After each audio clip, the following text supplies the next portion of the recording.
Hi guys, it's Kino. Welcome to another video.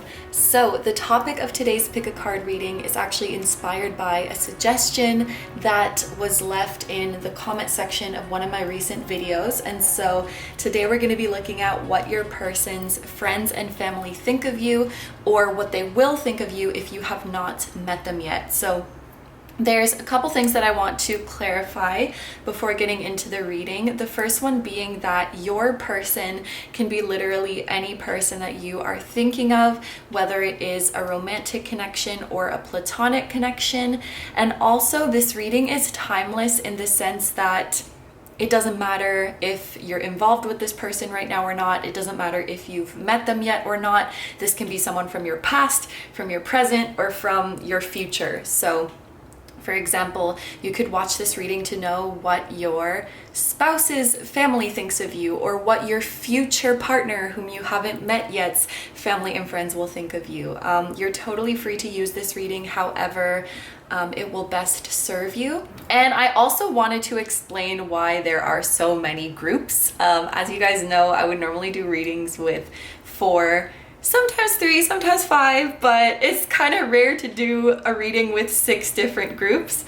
But that is to give you guys, well, really, like I said, you can use this reading however it serves you best. But one thing you could do, for example, is pick one group for the family part and one group for the friends part.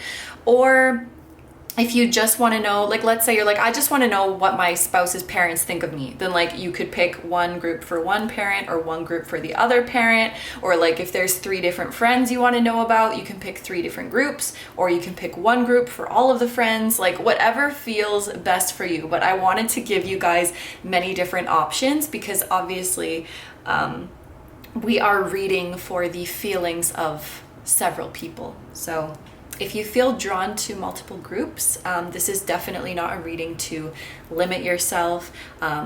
I sort of made it this way so that you can choose multiple, but it's up to you how you choose to do that. So without further ado, let's take a look at each of your options. So as you can see, for each reading, we're going to be using a different tarot deck, and there's also a different crystal on top of each deck to help you choose your group. This is what the decks look like from the back, but I'm also going to be showing you a card from each deck so that you can see what the front artwork looks like. And today I'm going to show you guys the sun. There's no really particular association to the topic of this reading. I just thought the sun is a nice card, and it's Leo season and it's sunny right now, so I picked the sun. But yeah, let's take a close-up look at each of your options now. Group number 1, your stone is this rose quartz heart. Your deck is the Starchild Tarot Akashic edition, and here is the sun. Option number 2, your stone is Azurite with Malachite. I think it has some green in it. And your tarot deck is Tarot of a Moon Garden, and here is the sun. Option number 3, your stone is Unakite. Your deck is the Botanica Oculta Tarot, and here is the sun. Option number 4, your stone is Rubellite. Your deck is the Children of Litha Tarot, and here is the sun. Option number 5, your stone is Angel Aura Quartz. Your deck is the Blissful Dolphin Tarot, and here is the sun. And option number 6, your stone is Kyanite. Your deck is the White Fly Tarot, and here is the sun. Okay, so just in case you need a bit more time to pick, these are all of your options laid out side by side so that you can compare them and see which ones are calling to you the most. As always, take all the time you need to pick. You can pause the video if you need to, and I'm gonna go ahead and get started with number 1. Hi number 1s, so if you guys chose the Rose Quartz Heart and the Starchild Tarot Akashic Edition, this is going to be your reading. So I just kind of want to break down how this reading is going to go. First of all, I'm going to try my best to say they all the time because you guys could be watching this reading for an individual or several people. So I'm just going to use they because that could be like a singular they or a plural they. I might slip up sometimes and say like this person, but just know that you can very much watch this reading for like a group of people if you want to know how they generally feel about you. So with that being said, we are going to start off this reading by just briefly getting a little bit of information about the person or people in question, because if you don't know them yet, I think that just knowing a little bit about what they're like, what their personality is like, can provide some context as to why they might see you and, you know, feel about you the way that they do. And if you already do know them, then this can be like your energy check. So if the energy being described here does in fact sound like them, then that's your sign that this is your group. So once we get a little bit of info about them, then we're going to move on to see what their first impression was of you or what it will be of you. So how they're initially going to feel, and then what they think or will think about you once they have properly gotten to know you. And then in addition to seeing how they see you just as an individual, we're also going to look at how they see you in the context of the connection with your person. So like, what do they think about this relationship? How do they see this connection? And yeah, I think that's everything. So let's move our Starchild Akashic baby aside. We're just going to look at 2 oracle cards to read the initial energies, but let's see. Oh no, I lied. This is actually a tarot card. But to start off, we have the High Priestess. And we have the Tiger. Okay, so I'm gonna start off with like zodiac signs and elements that could be significant. With the High Priestess, this is water vibes, Cancer, Scorpio, Pisces, especially Cancer because of the High Priestess's relation with the moon. And it's interesting that the Tiger also has a moon on their forehead, on their third eye area. So water signs, especially Cancer, could be significant here, but the element associated with the Tiger is fire. So Aries, Leo, Sagittarius could also be significant. I think it's really interesting, this pairing that we have here, and I was just talking about this like in a video that I filmed yesterday, how the Tiger reminds me of the High Priestess, because in the Wild Unknown Tarot, the High Priestess is depicted as a tiger. So my brain has just like always made that connection. So it's kind of like we have double High Priestess energy going on here. And I can definitely say, if you already know them, I can see why you would be curious, like what they really think about you, because let me tell you, their energy is hard to read for sure. It's interesting too that we have fire and water, because that could be like an indication of hot, like someone who's hot and cold. You know, fire and water are kind of opposites. But in general, the High Priestess's energy is kind of secretive. It's kind of secretive. It's kind of reserved. Like, I definitely don't feel like this would be someone who wears their heart on their sleeve. And they're definitely more of like the quiet type too, and definitely more of the observing type. I feel like when you're around them, it kind of feels like they're just like watching you or observing you, and maybe they don't say much, you know, like a person or people a few words. I think there could be something about just like their gaze or their expression that is a little bit like just intimidating, to be honest. And it's like you can't tell what is going through their mind. The High Priestess definitely likes to keep her energy a little bit more private and a little bit more withdrawn. And I often read the High Priestess as well as someone who has very high standards for themselves.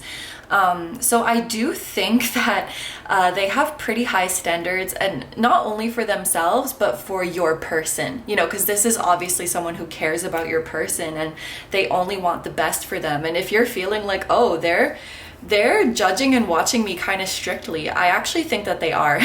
At least at the beginning, I feel like they will be more just like quietly observing you. And I feel like this is someone who's kind of hard to please and hard to impress, and they only want the best energies around them. And another thing that I can say with these energies is that they are highly intuitive. They can read people very well.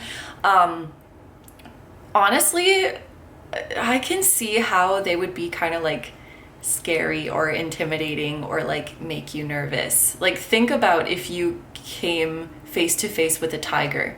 That would be kind of scary, right? Like, it's like they're watching your every move, or like they can smell your fear, they can smell your nervousness. This is kind of giving me like strict parent vibes, or like a really protective parent vibes. Or I guess it could also be like a really protective sibling or a really protective friend or anything like that. But yeah, they're very, very protective of your person. They can read people very well, and they like to just observe people and let people show their true colors, and it takes a lot to impress them or please them, but they're not one to give much of themselves, or like give themselves away, I should say, at least at the beginning. I think they like to just really feel out the vibes with that Cancerian energy. This is someone who really likes to just feel out the vibes, and they will decide how they feel about you over time. But I will say, I think that like once this person or people makes up their mind about you, they are fiercely loyal, and they will become super protective of you as well, the same way they're really protective about your person. So it's kind of like once you win them over, which I don't really like that expression, but it's the best one I can think of. Like, once you win them over, they would also be super loyal, super protective, and they would have the same like scary, intimidating energy towards anyone who is going to come and mess with you, or is going to come in and try to interact with you. So yeah, definitely like very protective vibes coming from this person, and they're kind of like an enigma, kind of hard to read. So with that, let's get into our tarot now.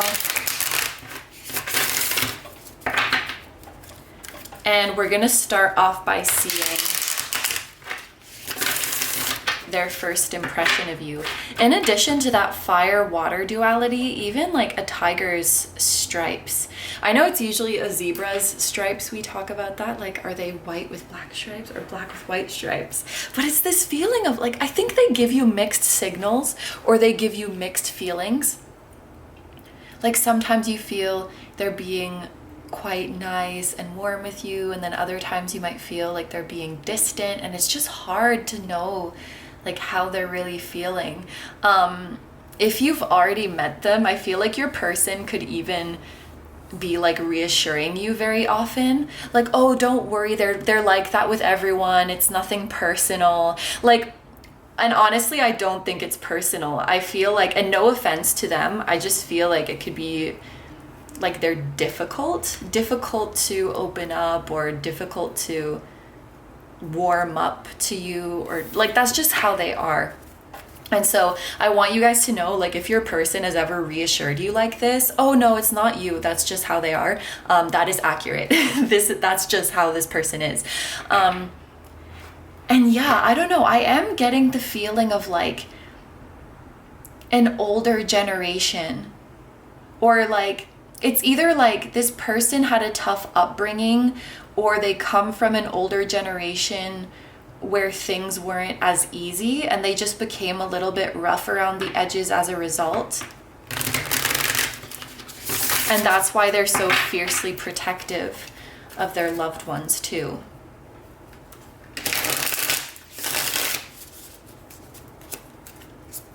This could definitely be like a mother or a motherly figure as well, with the High Priestess and this kind of feminine energy with the moon.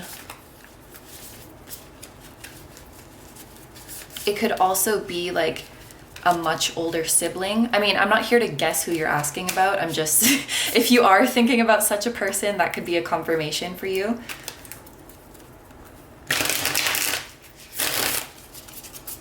Year of the Tiger could also be significant, which is, oh my God, 2010, 1998, 1986, 1974, 1962, 1950, and back 12 years like that.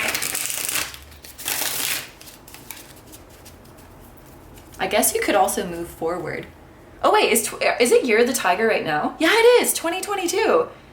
It's literally Year of the Tiger right now. So if you haven't met your person yet, maybe it's like, oh, you're gonna meet them in the Year of the Tiger, aka this year. Or you're gonna meet them in the Year of the Tiger.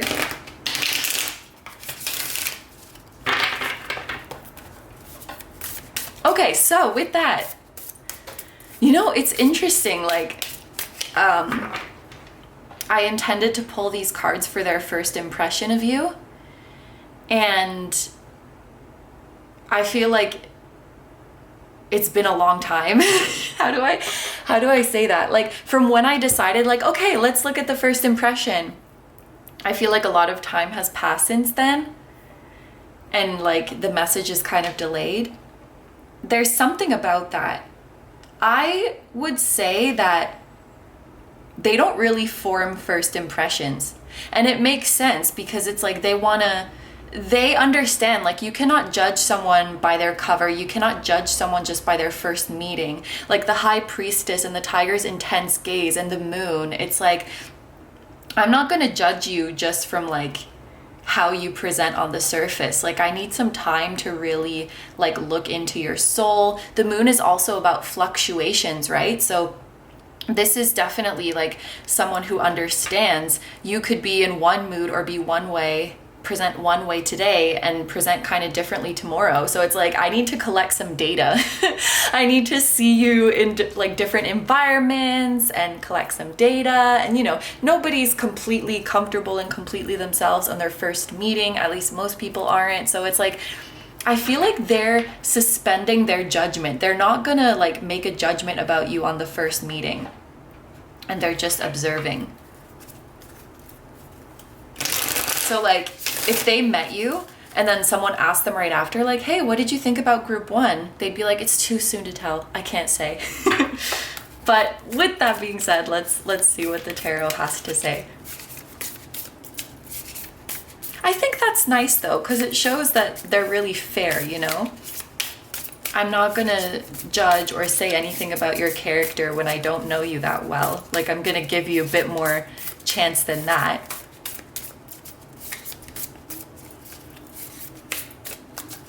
Yeah, and even Cancer, it's like a really soft, sweet person who has a hard exterior, who's maybe kind of rough around the edges. We have the King of Cups. Oh, okay.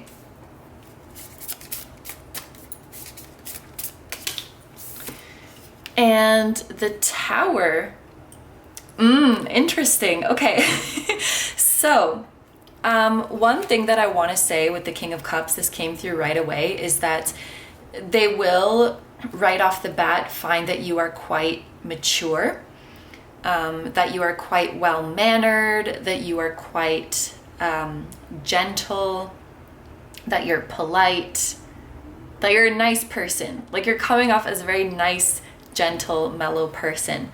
Kind of more specifically, if there are any children or animals around when you meet them, they might be very impressed at how you treat them. Like, let's say this is like family and there's a little, you know, a baby niece or nephew or something, and you're like playing with them and you're really nice to them. I think that would leave a really good impression on them. Or like, there's an animal and you're being really nice to them, that will leave a good impression on them as well. It's like they can tell that you're really like a kind, compassionate, and gentle soul.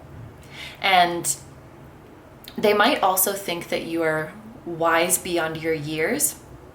They might be surprised to hear your age, and I want to say it's not because like, oh, you look older than your age or anything like that, but it's because you have this calmness about you and this maturity about you that they would say like, oh, that kind of like serenity and maturity, that comes with age, because like that comes with experiencing life's hardships, and like I just heard like that comes with you being sanded down or like being eroded by life. This is someone, maybe you guys have been through a lot as well, but I feel like they've been through a lot. And when you meet, you have this like mutual recognition. Like, you're a soul that's been through it. I feel you. Even if you haven't been through the exact same things. And with the Tower here, and this kind of goes into... they could find that there's like a strong gap between your physical appearance and your personality. So again, it could be like, oh, you're like, you look young, but then your personality is so like wise and mature.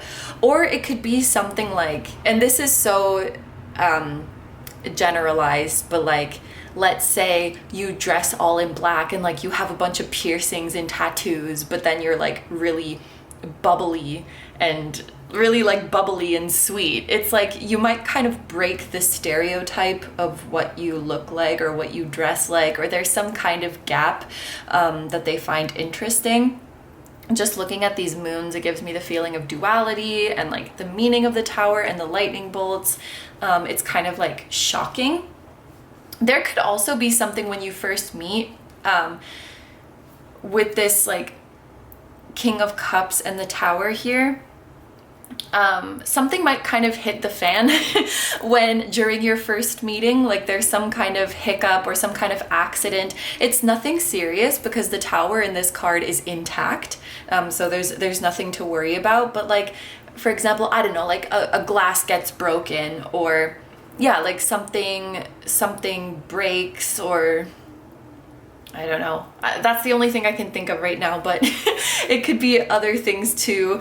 Or maybe like, again, if there's a child present, like the child starts having a tantrum and it's like, you know, it's kind of awkward. It's kind of like, oh shit. Some moment like that, like some kind of oh shit moment, I think could happen during your first meeting.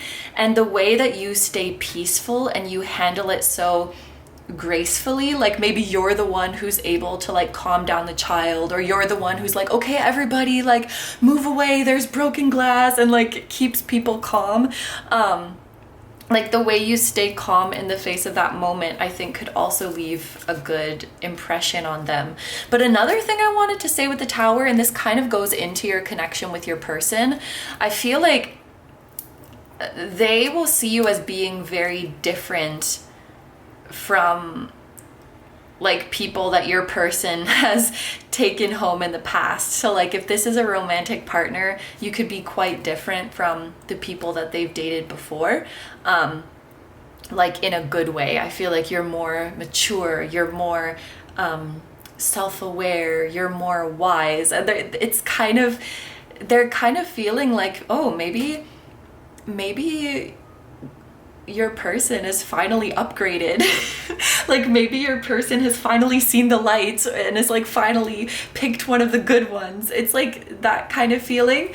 So they're like a little bit surprised to meet you, I think. Okay, so now let's see how they will feel about you after properly getting to know you. We have two cards coming out at the same time. I actually kind of want to keep this in reverse.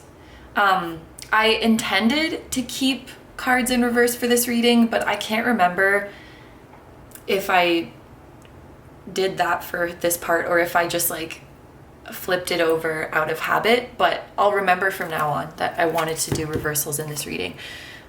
So we have the Queen of Wands and the Ten of Swords in reverse. And then we have the Magician. Okay, so they're definitely going to soften up with you quite a bit as time goes by. The first thing that made me think this was actually the Queen of Wands with her dog, because dogs make me think of loyalty, and we spoke about, you know, once you win them over, they'll be very loyal and protective towards you. So when I saw this queen with her loyal companion, it immediately made me think of that. Like, okay, that's what's happening here. They're softening up to you. They're like, okay, I see you, I like you, you're one of us now. That's the feeling. They're like bringing you into the group. You're one of us. We will look after you. We will protect you. We will be sweet with you. It's kind of like you have passed a test, so to speak. And again, this is not personal. I feel like they're just protective and they have something of a guard up because like they don't want to get hurt. They don't want your person to get hurt. And so it's like they're just feeling out the vibe that they can know you're not going to hurt your person, that you're really going to be good for them. So after some time, they're going to see this and they're really, really going to soften up and become a lot more gentle with you. And I think in turn, this is going to make you feel a lot more confident around them. I do think that you guys are like calm and mature and gentle souls, but I think when you first meet them, you might be really like laying it on thick, like acting a lot more like calm and polite and well-mannered than you usually are. Because with the Queen of Wands here, I'm seeing that once you get to know each other better, it's gonna bring out a lot more of your like playful and funny and kind of like rambunctious side. And I think that this is mutual, you know? It's like, this is very formal, you know? And then once you get to know each other better, you get to be a little bit more like silly together and more funny. I just heard like you're gonna get a little bit more bold with them. It's so funny. And I just had this image, like, I know this won't be parents for everyone, but I had this image of like, when you first meet your person's parents, you're like kind of terrified of them. And like, you would have never guessed, but once you get to know each other better, you will actually be able to like make fun of them to their face or like make a playful jab to them and they will laugh. And you would never guess this. Like at first it's like you're afraid to breathe wrong, you're afraid like, oh my gosh, I forgot to call them sir. And then like you can start like making jokes with them and like playfully roasting each other in the future. It's like once you're let into the family or once you're let into the friend group, it's like a different dynamic because it's like you're one of us now. We can drop the formalities. This could be a cultural thing as well.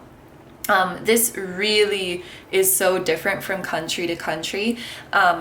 But there are some cultures where like it's really important to be polite and formal at first. So maybe they do come from this kind of culture. But then once you're like in their inner circle, you can let loose a little bit more. And I think that with this Ten of Swords, it's kind of like you are also standing the test of time because I think they really want the best for your person and they've recognized now, like loyalty is obviously really important to them and they've recognized that you are someone who's going to be loyal to your person. You're not just going to like, I just heard you're not just going to leave like everybody else. So maybe your person has been through some heartbreak in the past and like they didn't want that to happen to your person again. So I do feel like the Ten of Swords in reverse is representing this, but it's also representing you being able to just relax mentally because in the upright, I would read this as you being so mentally exhausted because if you have to think every single little interaction, every single little move that you make, you're gonna get drained, you're gonna get exhausted. So I feel like this in reverse is like a whew, I can relax now, I can be more myself now. I can be more silly, I can be more bold. So the dynamic is a lot nicer, warmer, more playful in this side of the reading. And then we have the Magician. So this person is going to really lend their strength to you, or these people are really going to lend their strength to you and lend their power to you because it's like, we're on your team now. That's kind of how it is. Like, we got to stick together now. This is a really loyal and supportive group. It's really, really sweet. It's like now like your problems are our problems and our successes are your successes. So like if anything's ever troubling you, like you come to us, and if anyone ever gives you a hard time, like tell us where they are. Like we'll show up, we'll pull up. Like, so they're really looking out for you. And with this Magician, like this Magician is someone who has the power to make stuff happen. They could be like powerful or influential in some way, but whatever strength they do have, whatever influence or power they do have, they will definitely be using that to support you at this point. So, you know, like what do you want to accomplish, or like what connections do you want to make? Like, what are your dreams? Like, let me know, because I can hook you up, I can help you. It's like you have their power on your side. And so, yeah, if this isn't family, then this is a really, really close-knit friend group, I must say. Like, we take on each other's problems, we take on each other's successes, we're bound together, we're really close-knit. And I do think that they will help you accomplish and manifest and achieve a lot of things here. That's awesome.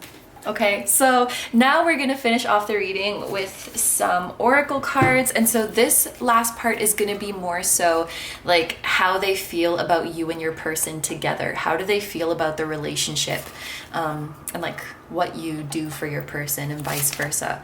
Oh, so we have appreciation, overcoming challenge. Oh my gosh, this is so sweet. We have last quarter, oh my gosh. And then we have storm. Conflict is affecting your current situation or relationship. Look for a diplomatic way to solve the issue. This card also stands for unexpected and sudden changes. Okay, oh my gosh, this is so sweet. Oh my gosh. Okay, so starting off with appreciation. I mean, this is pretty obvious. This is a sign that they really, really appreciate you. The more I read this energy, the more I do think like this is an affluent like person or people, like affluent or influential in some way, or they're just really, really generous, because with this appreciation, I do feel like they will often be doing things to show their appreciation to you. Like we mentioned with the magician. Of course, this just involves like general emotional support and acts of service. But with this appreciation card, it definitely often gives me indications of like signs of material signs of appreciation, like gifts or money or something like that. So I do think that they'll be very, very generous towards you. Really thankful that you're in your person's life.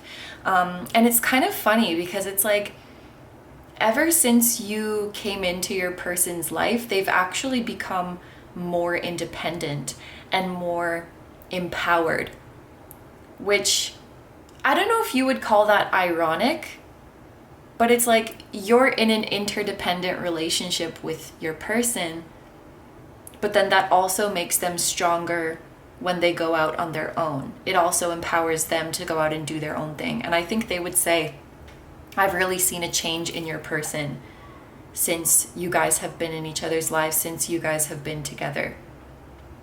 Your person is a lot more confident in themselves and a lot more, like, what's the word? Maybe ambitious. It's like they want to go out there and do things because they believe in themselves. And so they really, really appreciate, not just you as a person, but the influence that you have on your person. And I love that we have the overcoming challenge card here. And it's funny, look, we have like a black leather jacket, black nail polish. So maybe that hypothetical example I gave earlier is actually true for some of you guys. Like, you are someone who like dresses kind of like edgy, like all black or like heavy dark makeup or tattoos and piercings, and then you're like really gentle and sweet, or like there's just some gap with your physical appearance there. But yeah, I think it matches really well because we spoke about like your problems are our problems now, your challenges are our challenges now, and they really feel like you and your person are very strong together and that you can overcome anything together. And that's something that's really important to them because they have been through it. They've been through a tough past. I think they've been through a tough upbringing, like going through scarcity or going through some kind of political unrest, or that's very specific, but like they've been through something tough.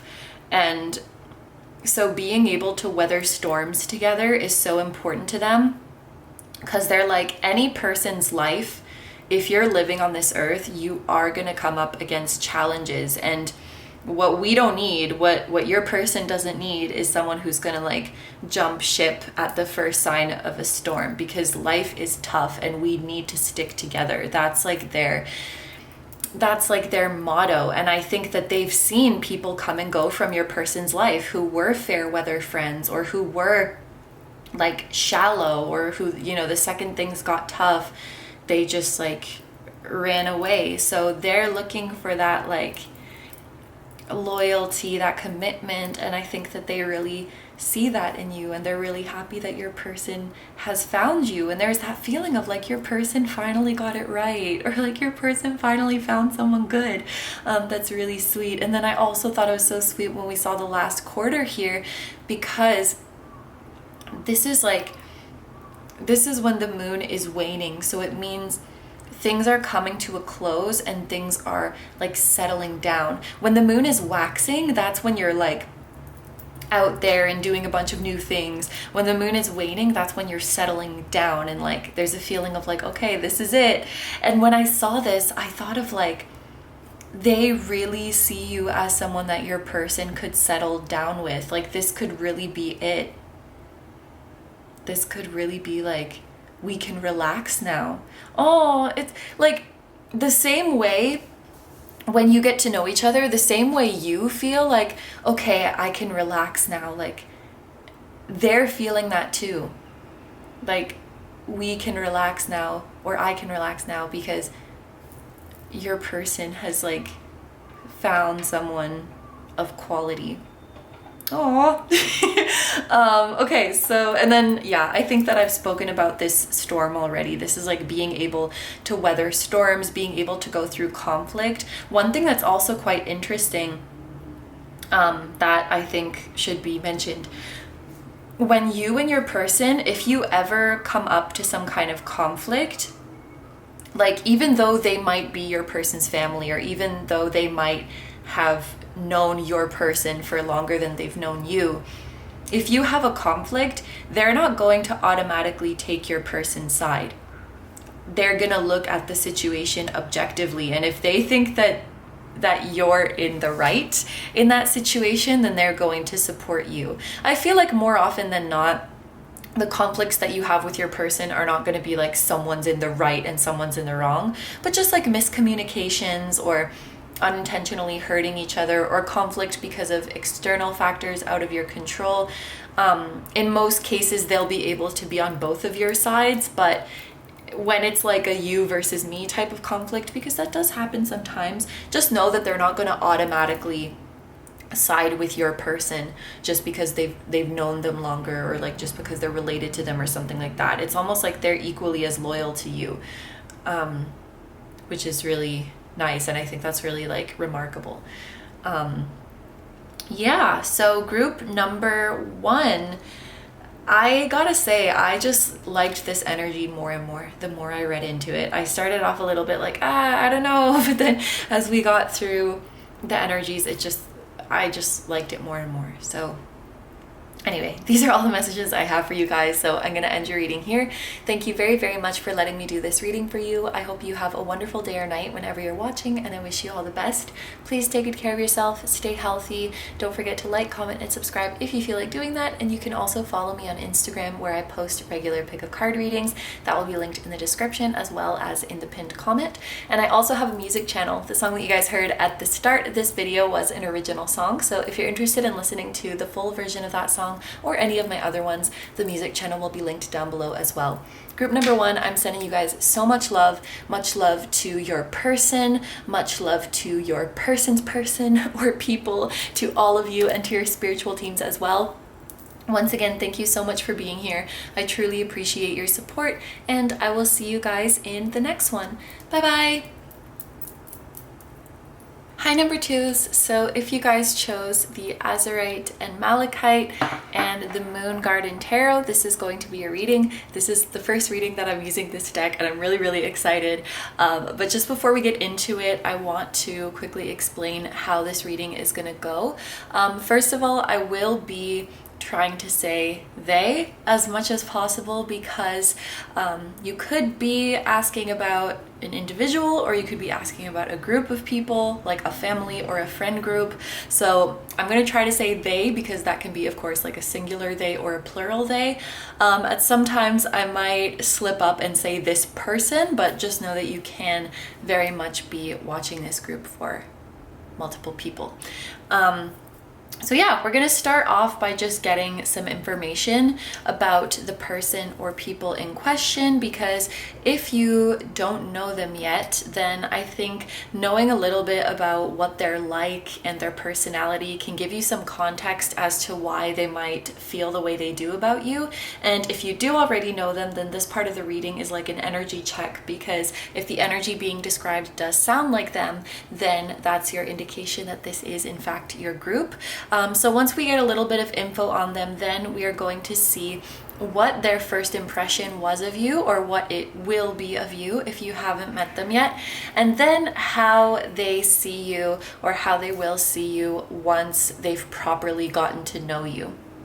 And in addition to looking at how they see you as an individual, we're also going to look at how they see you in the context of your relationship with your person. So like, what do they think about the connection? What do they think about your relationship? And yes, that is what we're going to be looking at today. So for our little initial information / energy check, I just have 2 cards, a tarot card and an oracle card. So to start off, we have the Star, and then we have the Tarantula. Okay, so for relevant elements and zodiac signs with the Star, we do have Aquarius energy here, and then with the Tarantula, this is the element of fire. So Aries, Leo, or Sagittarius could be significant. And what I actually feel like saying right off the bat is that Aries, Leo, and Sagittarius are all signs that are compatible with Aquarius.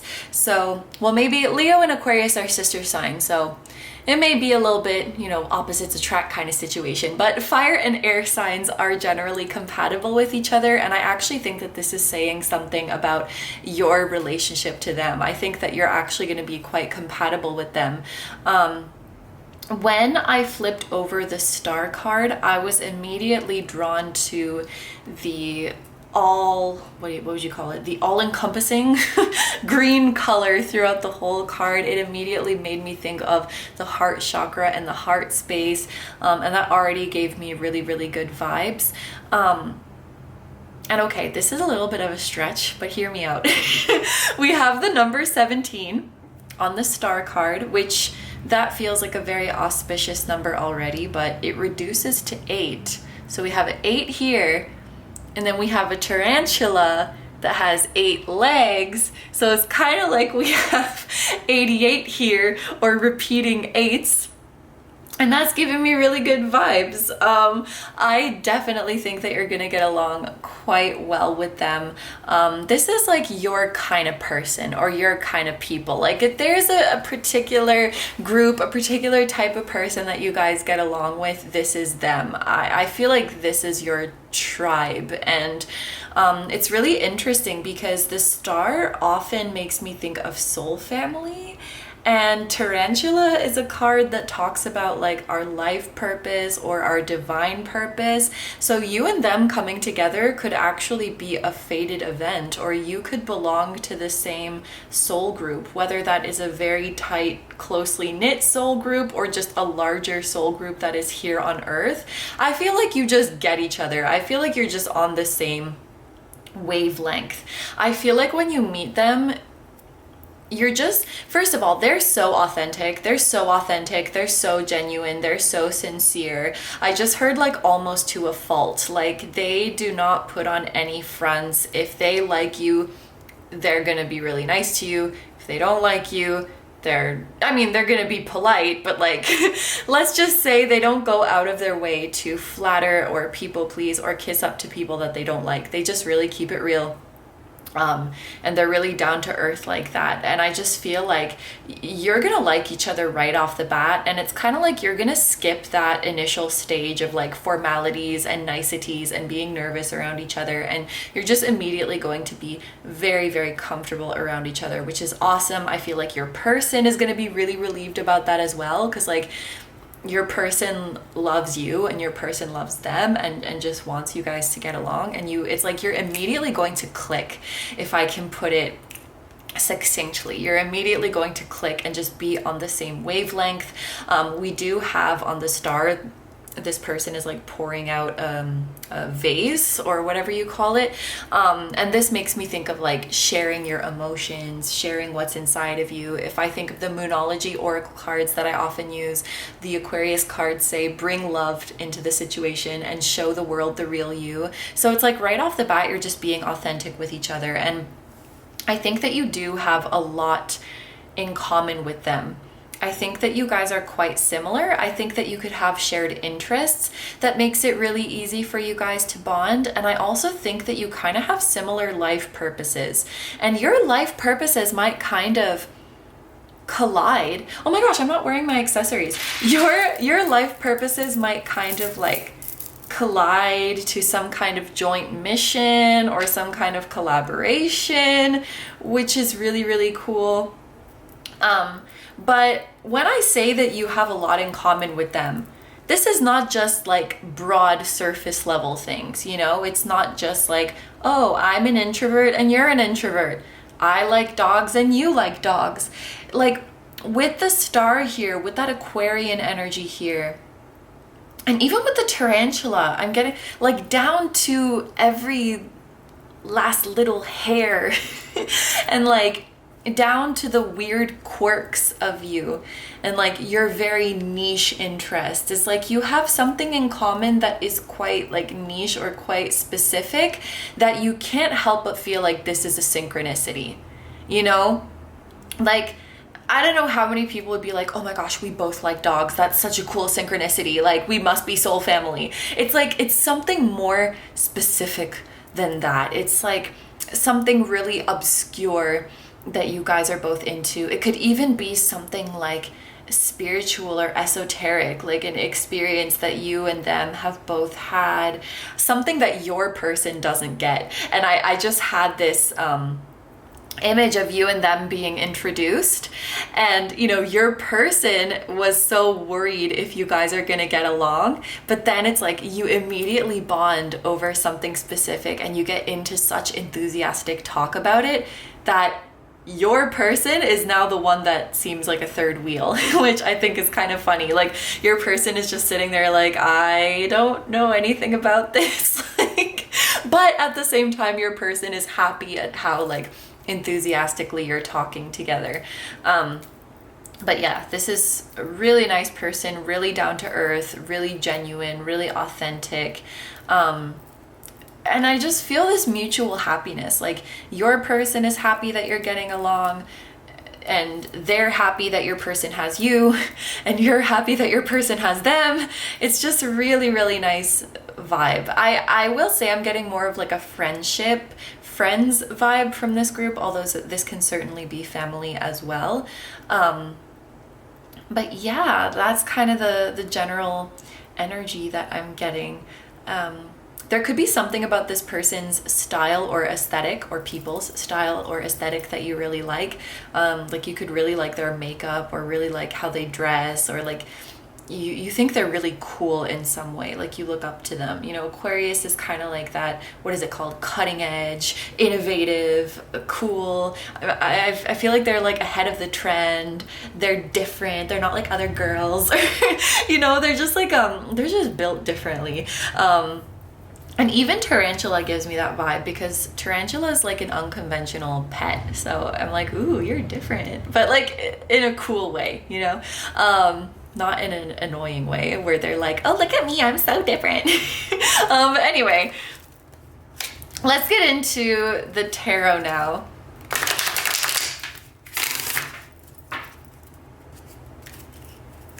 So here we're gonna see their first impression of you, as well as how they see you once they properly get to know you. All right. For group number 2, what is their first impression of group number 2? Oh, and I should mention I am going to be taking reversals in this reading. We have the King of Staffs, which is the King of Wands. Interesting. And then we have the Six of Swords. Okay, so they're both in the upright. And it's funny, we have fire and air again, and we were just talking about how like fire and air are compatible and how you guys are going to hit it off right away. And I feel like that's kind of mirrored here. I want to just start by talking about the Six of Swords, and actually this is really specific, but I just heard like, thank you for coming all the way to meet me. So maybe you live kind of far away from them. Honestly, like that maybe isn't so specific, because I feel like even if you live in the same town and you travel over to their end of the town, you could still be like, oh, you know, thank you for making the, you know, taking that long train ride to come over to this side of town, or like, thank you for driving to me. But you could be even farther away and they're like, thank you so much for, you know, coming over to see me. But Six of Swords is a very surefire sign of really smooth and clear and peaceful communication. So you'll get along really well with them. I wanted to specifically say if there's a language barrier here, that's not going to be an issue, because most important communication is nonverbal anyway, and when you're on the same wavelength and when you're on the same vibe, like you just get it. Like if you know, you know. But yeah, if you speak the same language with this person, the conversation is gonna be just really natural. It's gonna flow really, really nicely. I feel like you'll talk about a lot of different things and go on a lot of tangents as well, which is awesome, because it means like even in your first meeting, you're not doing like small talk or just talking about generic things. I feel like you're going on all sorts of different tangents. It's like, wait, how did we start talking about this? But it's like so much fun. Yeah, that's awesome. I feel like Six of Swords is also related to Aquarius. Is it Mercury? I think it's Mercury in Aquarius, which is funny. It's like Mercury is about communication too.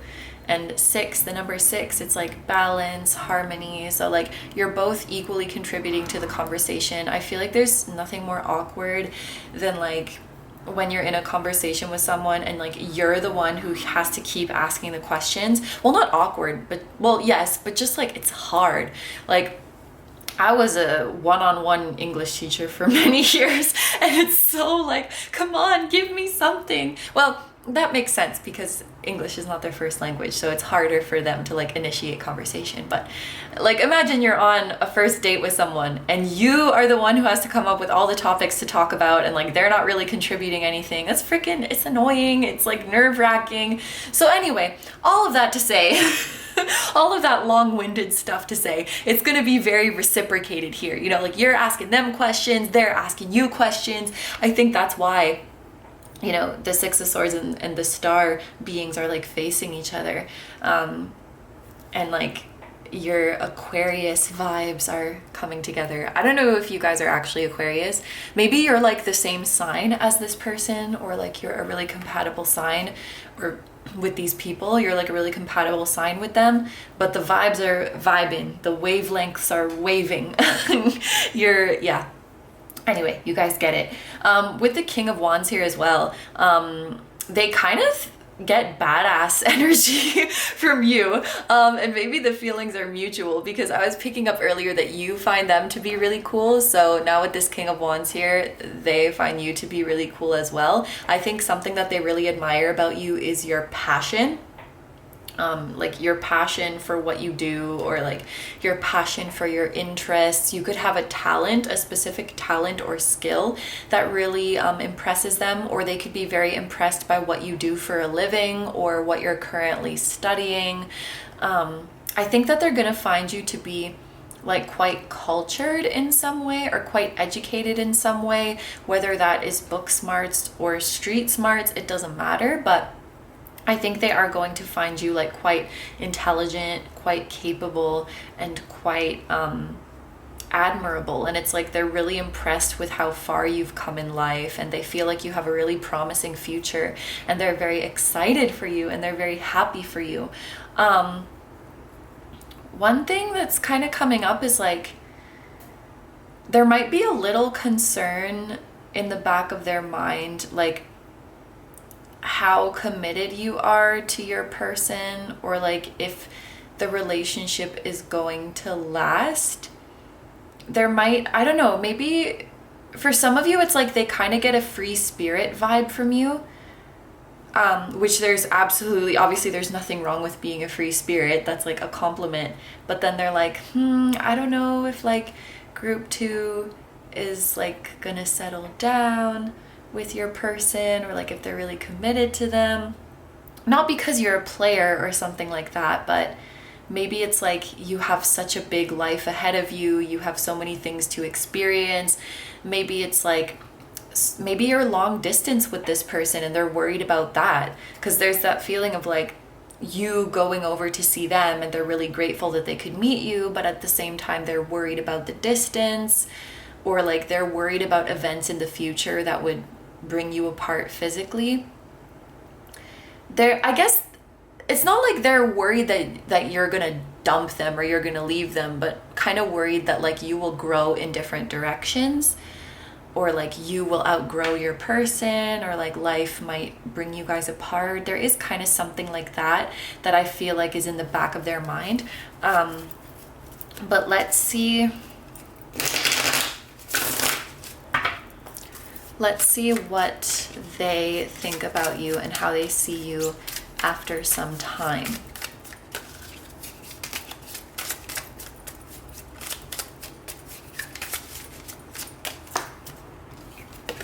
Okay, so 3 of Swords in reverse and the 5 of Pentacles. Okay, so yeah, I feel like there's physical distance, at least with them.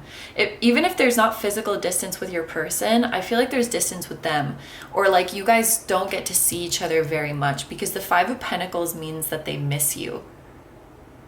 So it's like you can't see them very often. You can't see your person's family or friends very often, and like they wish that they could see you more. That's like totally the feeling that I'm getting.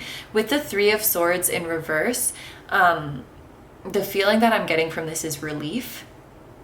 So whatever they were concerned about over here initially, I guess like it's going to prove to be okay, or like over time they're going to see that it's okay. So like in the example of a long distance relationship, initially they may have been concerned about the distance, like is it really gonna work out? Like, is group 2 gonna remain loyal to your person, or are you guys gonna grow in different directions? And they're worried about that. And then like after time of observing your relationship, they realize like, okay, group 2 is serious about your person, and I feel like they can make this work, but I still miss you.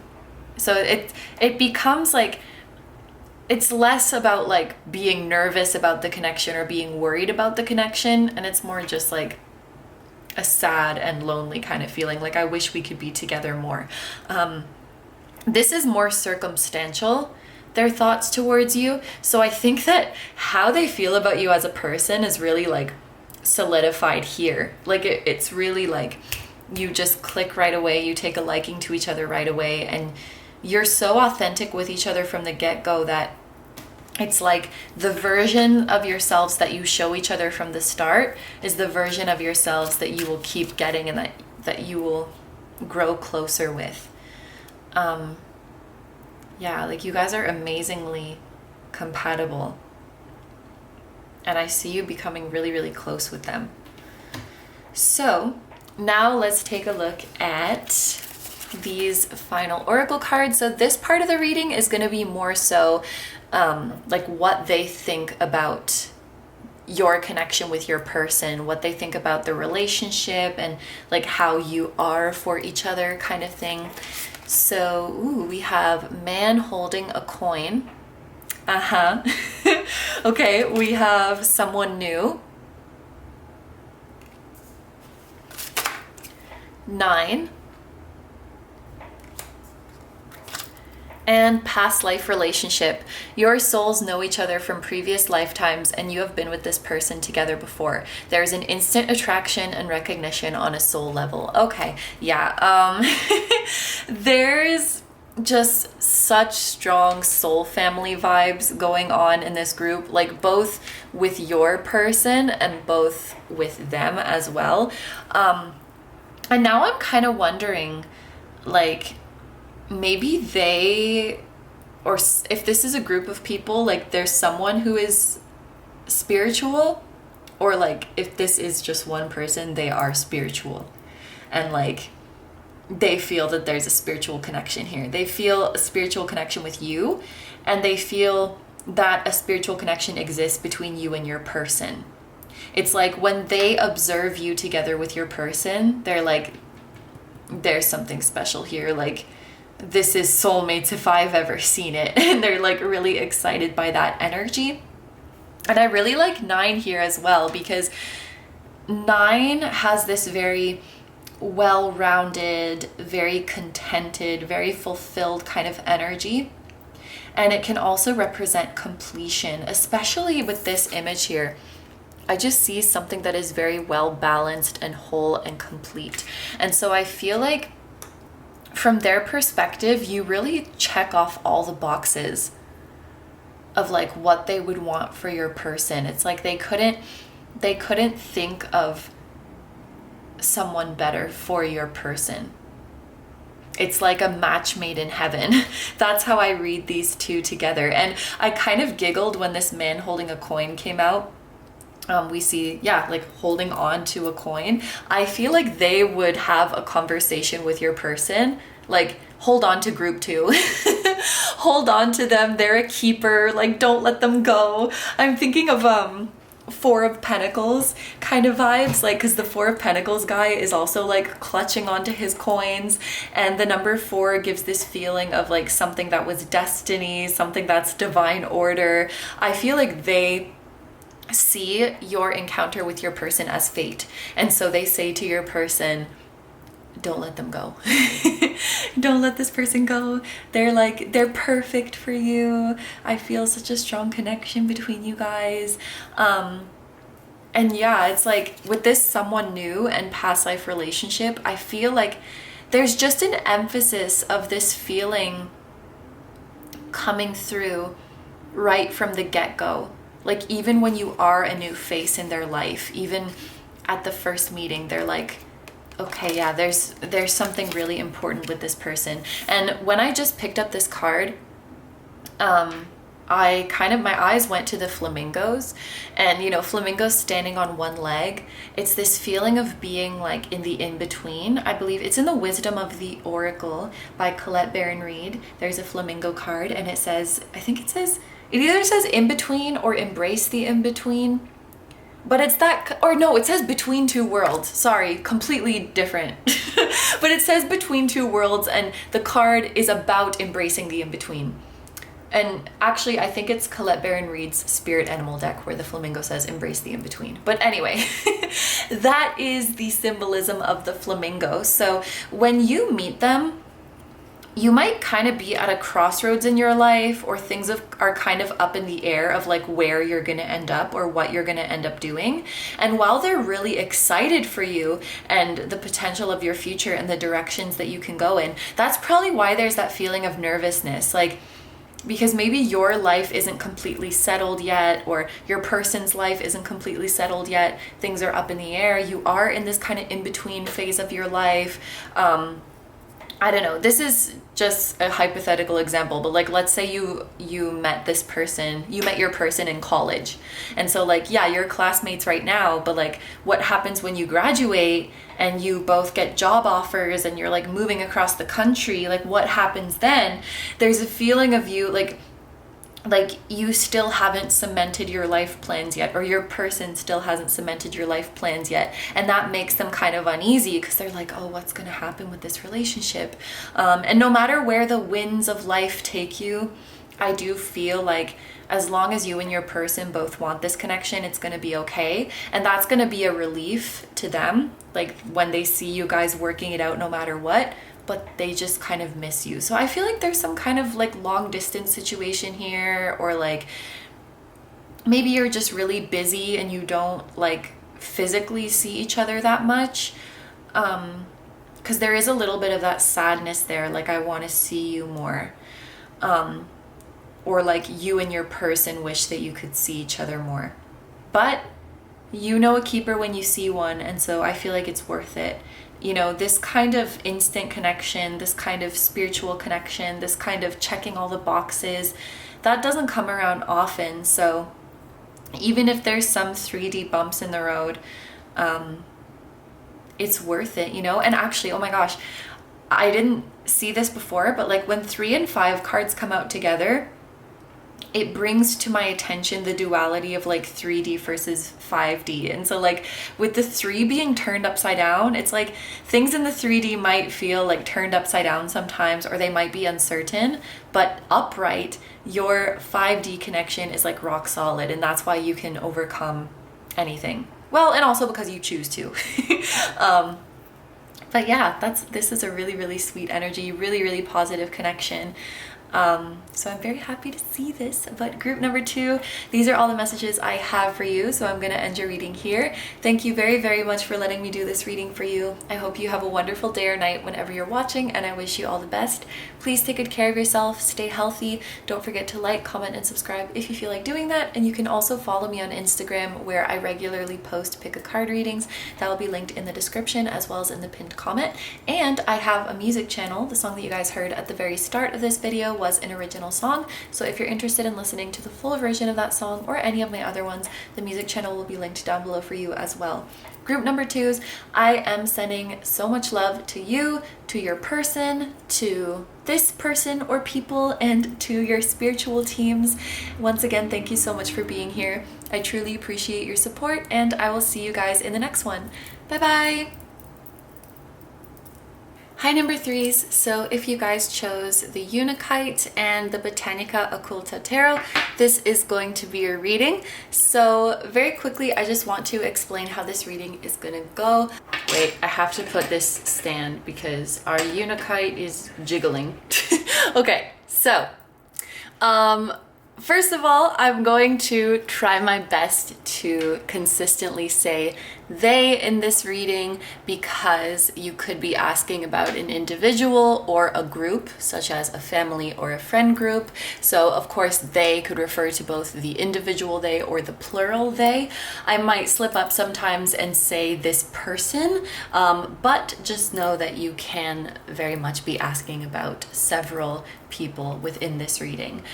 So we're going to start off by briefly getting some information about the person or people in question, because if you do not know them yet, then I feel like knowing a little bit about what they're like and their personality can give you some context as to why they might feel the way they do about you. And if you do already know them, then this part of the reading can be an energy check for you. So if the energy being described does in fact sound like them, then that's an indication that this is your group. So once we get a bit of info about them, then we will move into the tarot deck here. And here we're going to see both their first impression of you as well as how they will see you once they properly get to know you. And in addition to seeing how they feel about you as a person, we're also going to see how they feel about you in the context of your relationship with your person. So like, how do they view the connection? How do they feel about this partnership? And yeah, that's basically what we are seeing today. So let's start off by just getting a bit of info about the person or people in question. I have 1 tarot card and 1 oracle card for this part, and I do want to mention that I just saw 222 on the camera timer, so that might be an angel number that you see with regards to your person. I don't know if the person that you're thinking of is someone who you're currently in a union with or not, but if you are seeing repeating 2s, that could be a sign that union is coming up. And it's interesting, the Unakite that you guys chose, this is a stone that symbolizes like the masculine and feminine side coming together in harmony. So that can also kind of be interpreted as like a union type of stone, and it is called Unakite also. And also I think Euconite is like maybe another unofficial way of it. I used to call it Euconite, and then I was like, oh shit, was I wrong? And then I Googled it and both come up. But Unakite just sounds nicer. Anyway, so let's take a look at these cards. Ooh, and look, we have an 11. So repeating ones, 11, 11, repeating twos. I feel like these are your signs that you are coming into union with your person, or that you are moving to the next level with them. If you're already with your person, then this is likely just signs that this relationship is really amazing for you and that you're in good hands. I feel like these repeating numbers will come to show positive signs about your connection with your person. And then for the Oracle card, we have Dragonfly. Okay, so we do have some Leo energy here, and then with the Dragonfly, we have air energy, so Gemini, Libra, and Aquarius. Right off the bat, I'm feeling that this person or people that you're asking about, they are old souls. And their most important value, or like what they care about the most, is kindness and compassion. I feel like this is the trait that they admire the most in other people, or like this is what matters the most to them. They don't care about superficial things. Basically, like you could not impress them like with what you do for a living, or how much money you have, or how attractive you are. They don't care about like your background, like whatever, your financial background or your ethnic background or anything like that. They judge people based on how kind they are, like their character, the strength of their character and who they are on the inside. And especially, I feel like they would say a person's character really comes through when you see how they treat the most vulnerable, or like, is this person kind even when they don't have to be? Is this person kind and compassionate even when they have the upper hand?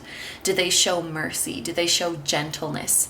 Like, these are the values that they really, really hold dear. They just really care about the quality of your character. So I don't know if you have met them yet or not, but if you're worried about being judged in any kind of like superficial way, like for your appearance, for your background, for your job, for your financial situation, that is not going to be the case at all. They are going to appreciate you and respect you and even love you for your soul.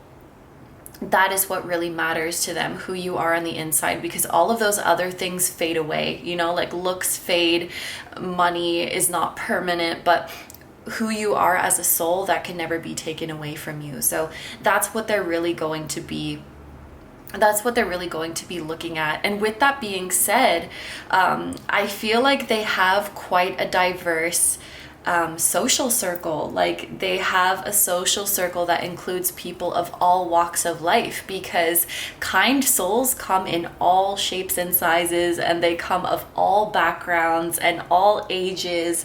And so I feel like they just have kind of like an eclectic or diverse social circle. I also feel like you're gonna find them to be very interesting. They can have carry an interesting conversation about so many different topics.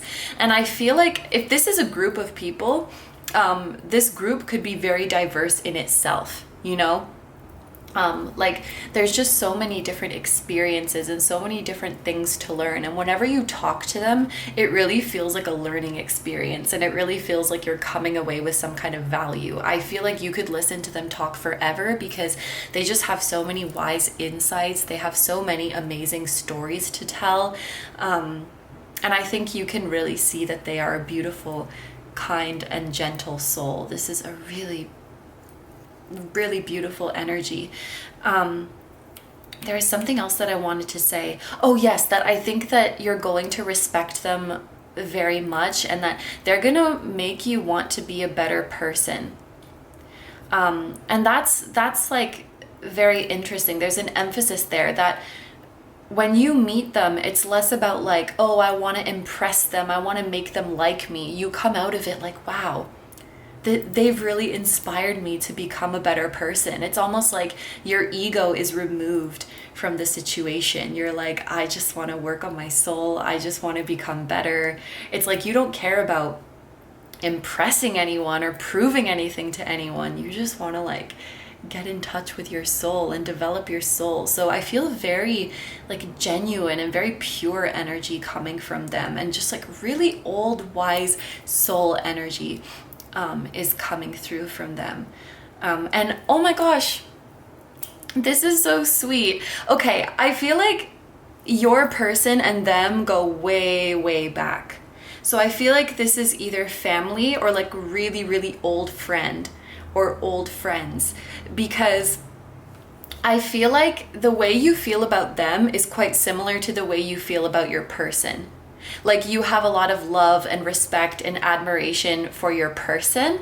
You think your person is so amazing. And then when you meet them, you're like, oh, I can see why them and my person are together, or like I can see why my person is like that. Like let's say these are your person's parents, then you would be like, oh, I see why my person is so lovely and so amazing, because they were raised by these lovely and amazing parents with good values. Or like I can see why my person is friends with them, because they're both so wonderful like that.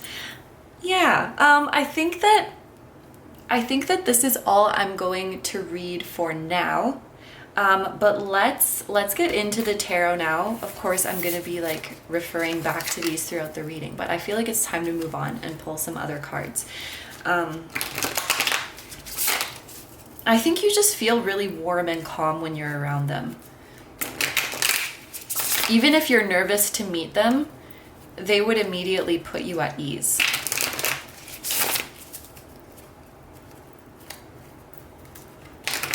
So now we're going to see,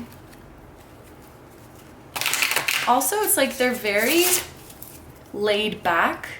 Something just came up about in your first meeting with them, there might be something where like you have to cancel at the last minute, or you have to reschedule, and you feel bad about that because it's like, you know, you took time out of your schedule to meet me and you're really important to my person and this was going to be a big day, and like, I'm sorry I have to reschedule.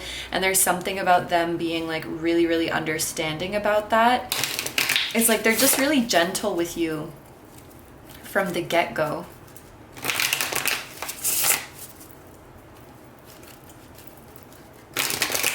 Okay, so there's also something about taking things slow. So that could be like, there's a similar message in a different group, but like that could be that they're not gonna immediately judge you. Like this would be someone who really wants to take their time getting to know you before they say like, oh, I like you, or oh, we don't really vibe, or like they need time to get a feel for your energy. So let's say even if you were like really nervous during the first meeting and like maybe you did something embarrassing or you just weren't really yourself, like they're not going to judge you from the first meeting or from the second meeting or even from the third meeting. It's like they want to experience your energy over time and like let you show them over time who you really are. Like they're not going to judge you unfairly. They're not going to judge you quickly. The feeling of taking it slow could also be like maybe they want you and your person to take things slow or something, but let's see. I feel like also this is very specific. It's like they're lending you a book, or like they're recommending a book to you, or they're recommending some media for you to consume that's going to be very eye-opening. Like maybe they recommend a documentary or something like that.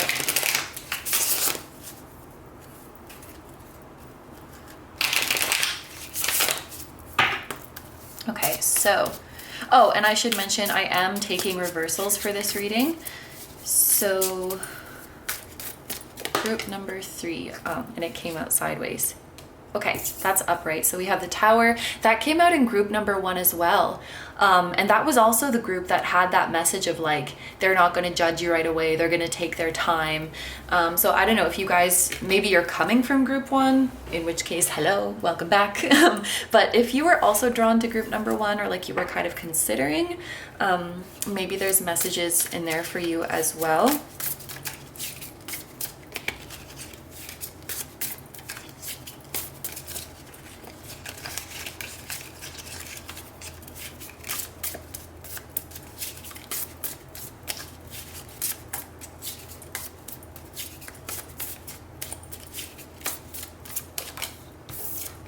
And then we have the Two of Swords in the upright as well. Okay, something that's coming through right away is like the same way you might be nervous to meet them, and the same way like after you meet them you're like, oh, I really respect them. I really hope that I left a good impression on them. I really hope that they like me. Like you really look up to them. They're kind of feeling nervous about meeting you as well. And actually, I think they are not really going to be themselves during your first meeting. They're gonna be like frazzled about something. They're gonna be in a tizzy about something. Like, it's like they're at some kind of crossroads in their life, or they're going through a major transition in their life, and so they're kind of preoccupied. You know, it's like they're really busy, or they're going through a lot of things. And so I feel like the first time you meet them, they're not going to be very present. And this is really not an indication of how they normally are.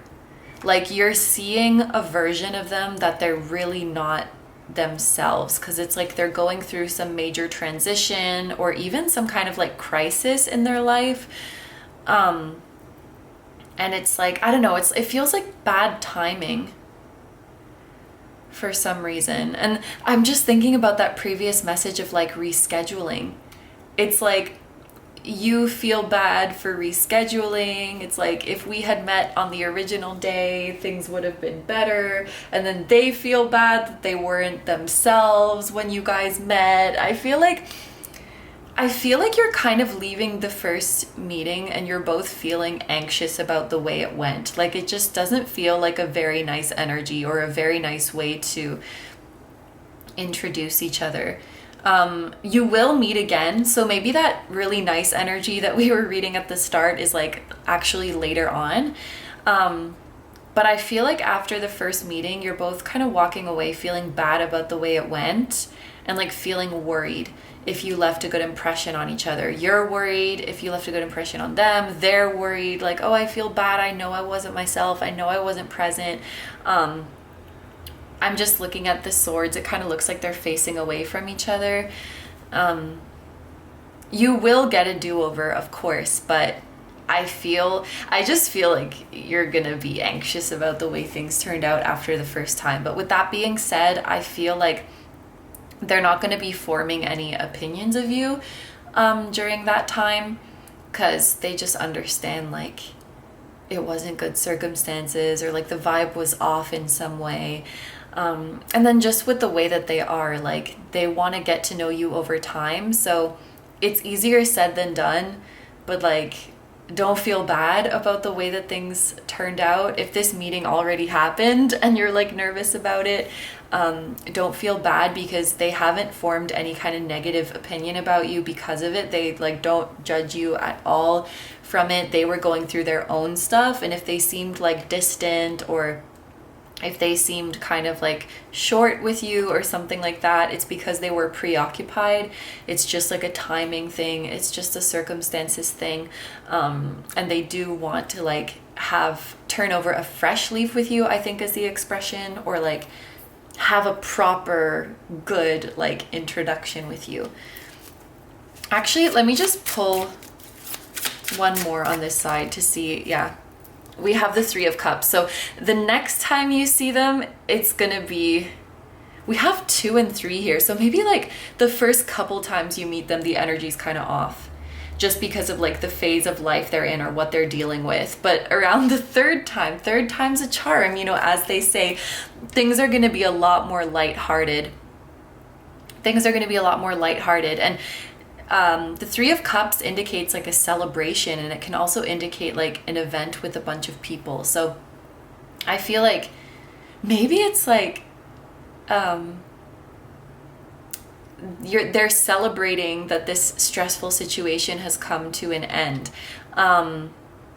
This is just like a really hypothetical example so you can understand, but like maybe here it's like they're planning a wedding, and so they're really, really stressed out. But then when you meet after this, it's like maybe you're at the wedding, or like the wedding was a success, so we don't have to be stressed anymore. And now they feel a lot more like themselves. They feel a lot more lighthearted. They feel a lot more cheerful. And this is when you can really start to bond properly. And this is when you're really going to start to see the beautiful energy that they have, and they're going to like start to see who you really are as well. So yeah, this is definitely a temporary energy, because now we have the 3 of Cups, and that's such a beautiful, lighthearted, playful, cheerful, celebratory energy. Okay, so now let's see how they will feel about you after getting to know you for some time. And we have 2 cards coming out. We have Judgment in reverse, and we have the 10 of Wands in reverse.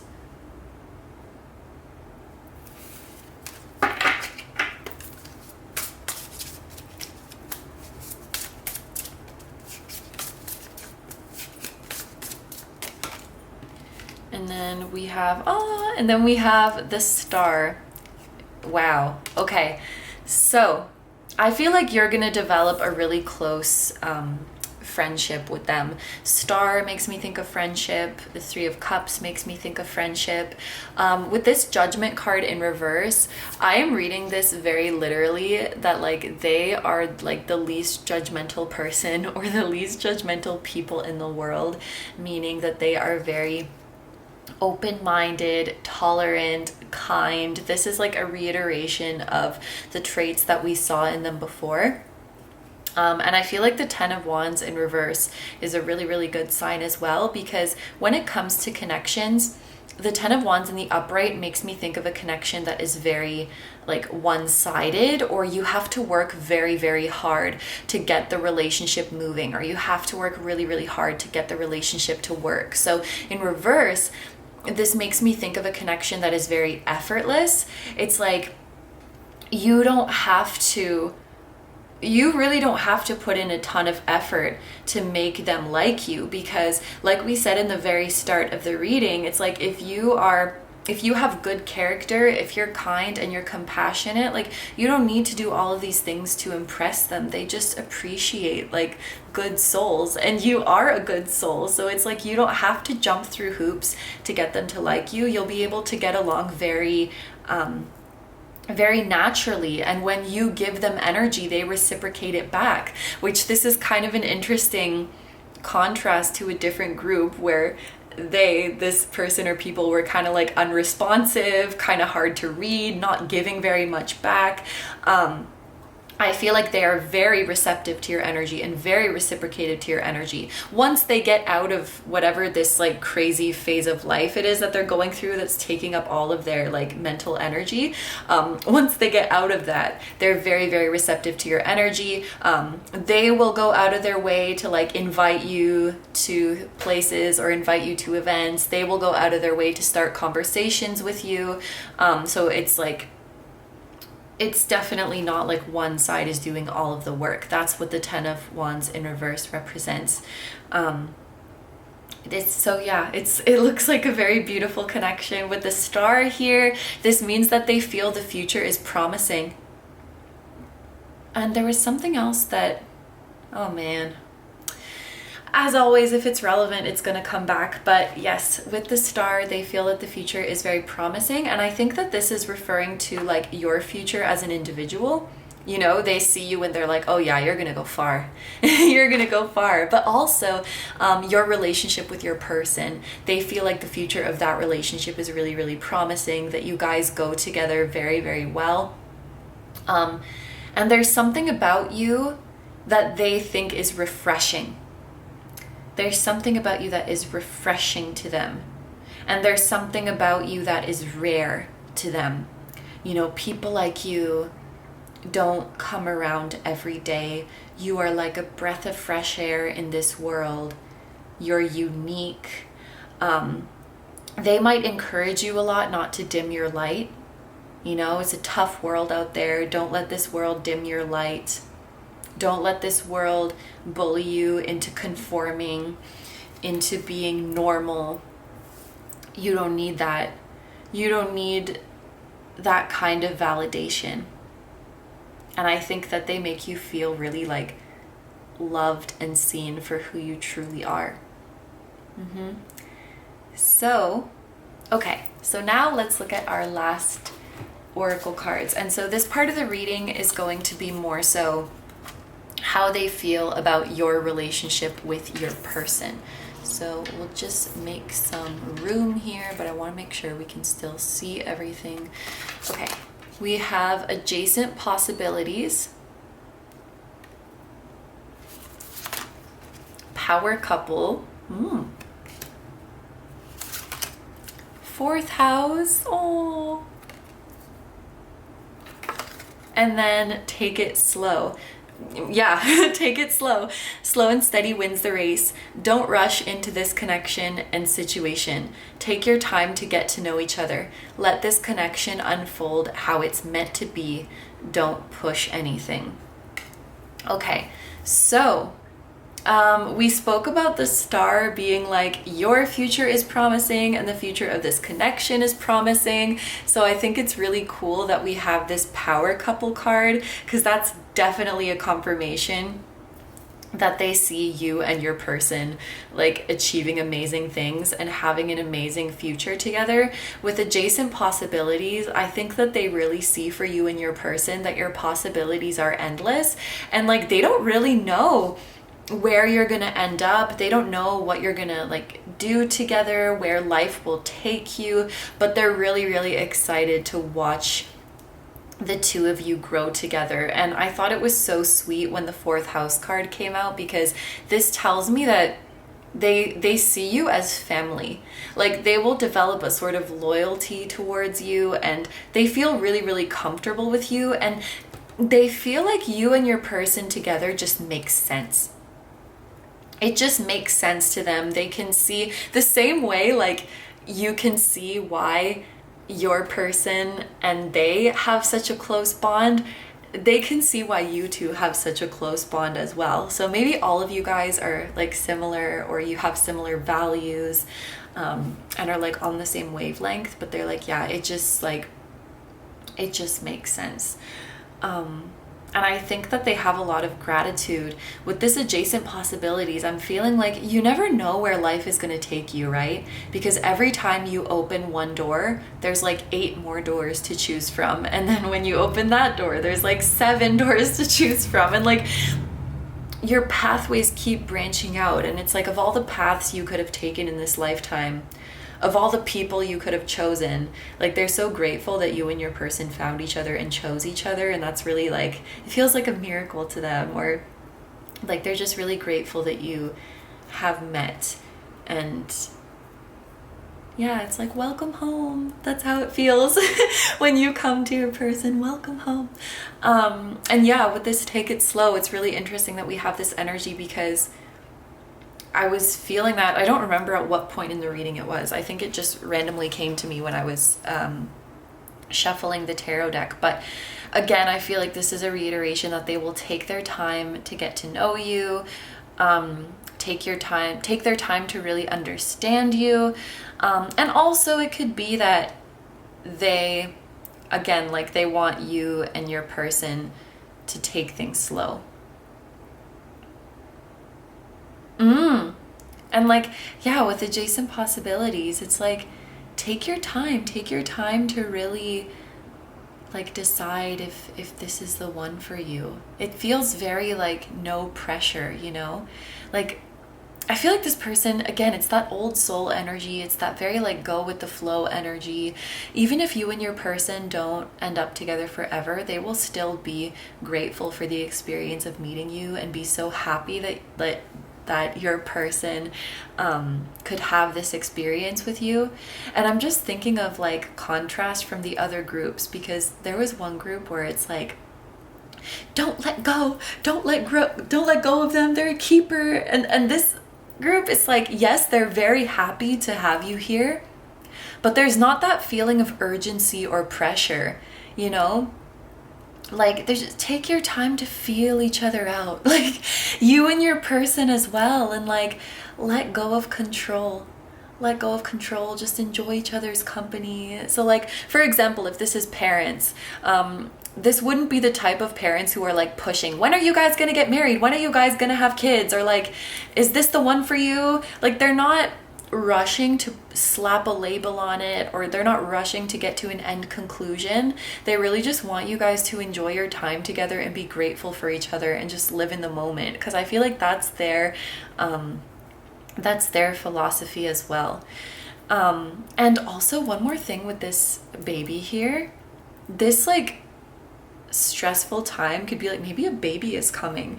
Again, I'm just using parents example as a hypothetical example, so it doesn't mean that they have to be your person's parents, but like maybe your person's like sibling is about to have a baby, and so they're all frazzled about it and then like once the baby comes they calm down. Or maybe they're pregnant when you meet them, and so they're not really feeling like themselves and their emotions are all over the place, or something like that. Could have to do with the baby. I thought I'd mention that.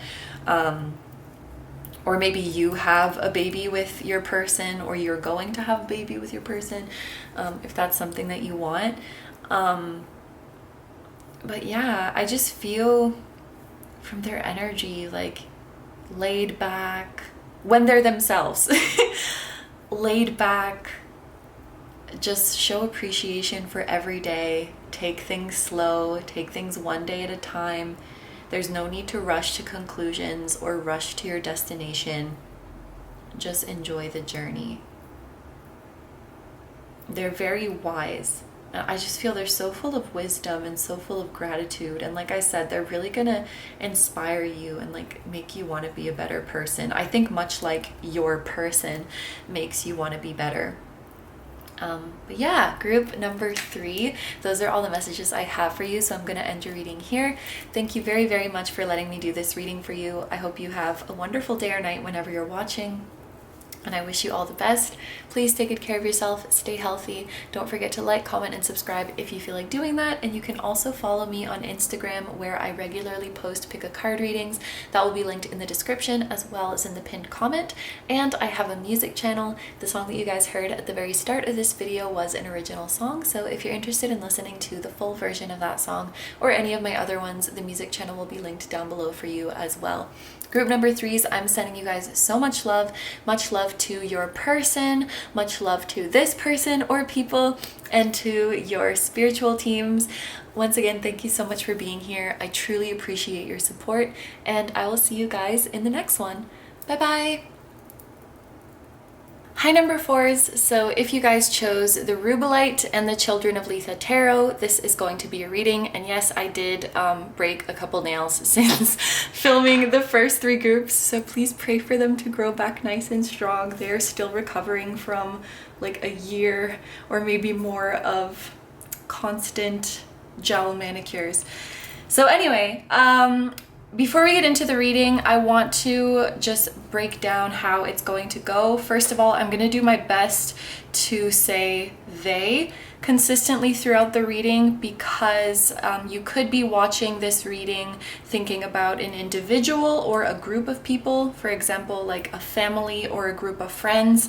So I'm going to try to use they as much as I can so that It can be referring to either like singular they or plural they.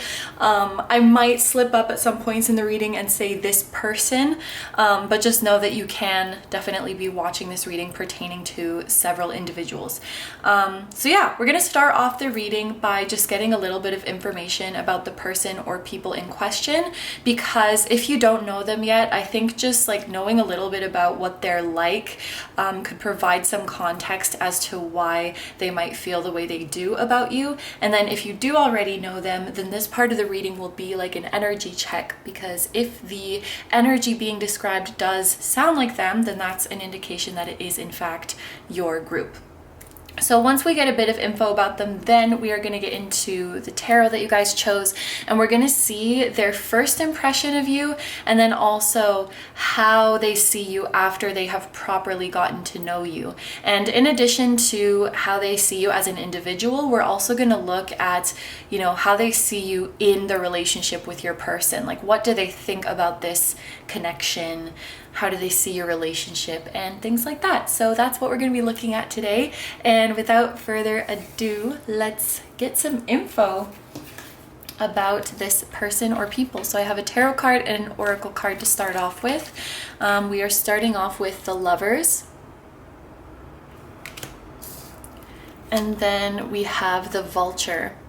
Okay, so there is a lot of air energy here right off the bat. We have Gemini energy here with the Lovers, and then with the Vulture, we have the element of air. So that's Gemini again, and then Libra and Aquarius as well. Also, this arrow is making me think of Sagittarius. So there's definitely a couple different ways to interpret this, but I will say right off the bat, I'm not getting like a super good energy from them. So if you guys haven't really gotten the best vibe from them, I could see why. There's actually a very specific interpretation that is coming through that I think might just be for a few of you, but it could be confirming some things that you have been suspecting.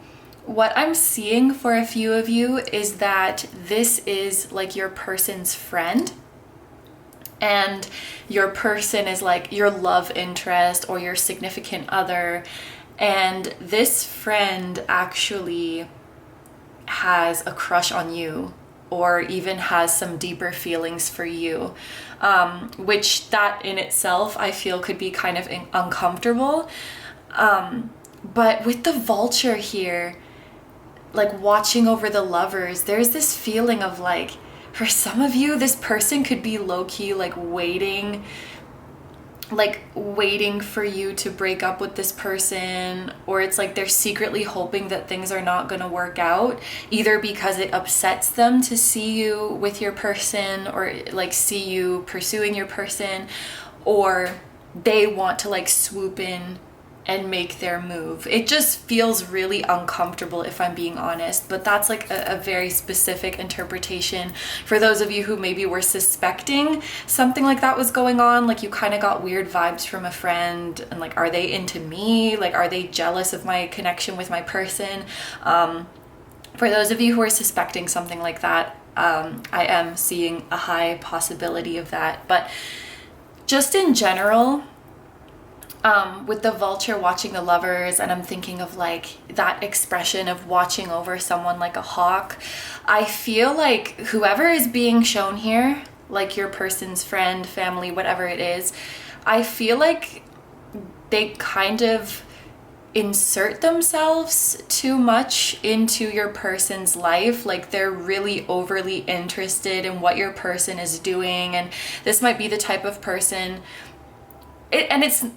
it's not even like they're overprotective. I think they like to say, oh, I'm just protective over you, but it actually comes more from a place of like thinking that they know best, thinking they know what's best for your person, thinking like, oh, I know what's best for your person better than they know. It comes through as kind of like a controlling energy or a meddling energy. This could definitely be like an overbearing parent, a controlling family member or like a jealous friend or something like that. Even if you don't resonate with that interpretation of like a friend having feelings for you, it could be like a friend who is jealous because you've gotten so close to your person and they feel kind of threatened by that. But it's like, there's just this icky feeling of them trying to like insert themselves in your person's business and thinking that they know what's best for your person and like your person should live life how they think.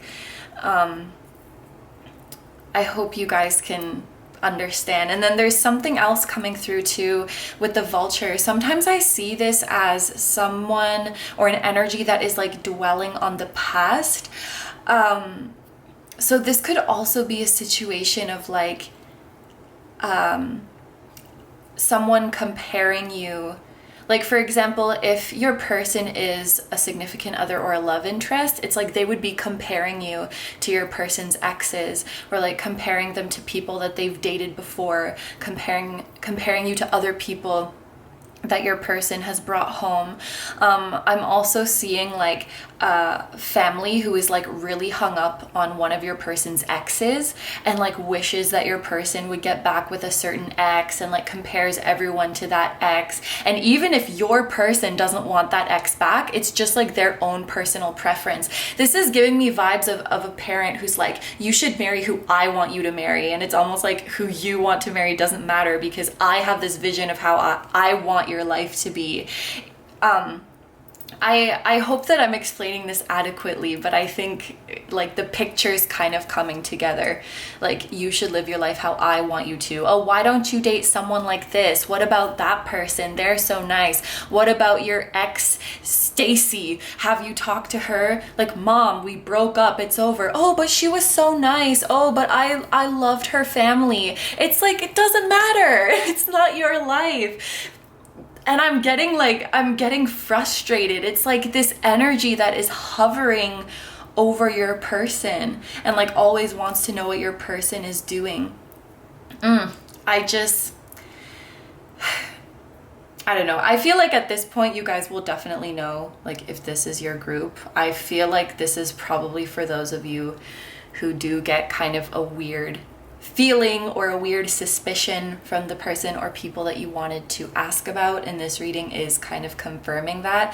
The Lovers also is kind of making me think of a gossipy sort of energy because we do have this Gemini energy here. We do have the air element with the vulture, and we have a lot of like people in this card, like a circle coming together to chit chat, and sometimes I do get kind of like gossiping or comparison vibes from the Lovers too. So I feel like there could just be like weird, like they're talking about you behind your back or something like that. I do not get a good feeling. I don't get a good feeling about this group. Please feel free to pick another one if this is like, if you're not feeling this, if you're not resonating with this. But for those of you who had kind of an icky feeling yourself or like a weird suspicion about them, I think that we can confirm that. So, all right, let's get into the tarot now and get some additional information. So we want to see their first impression of you versus how they see you after getting to know you properly.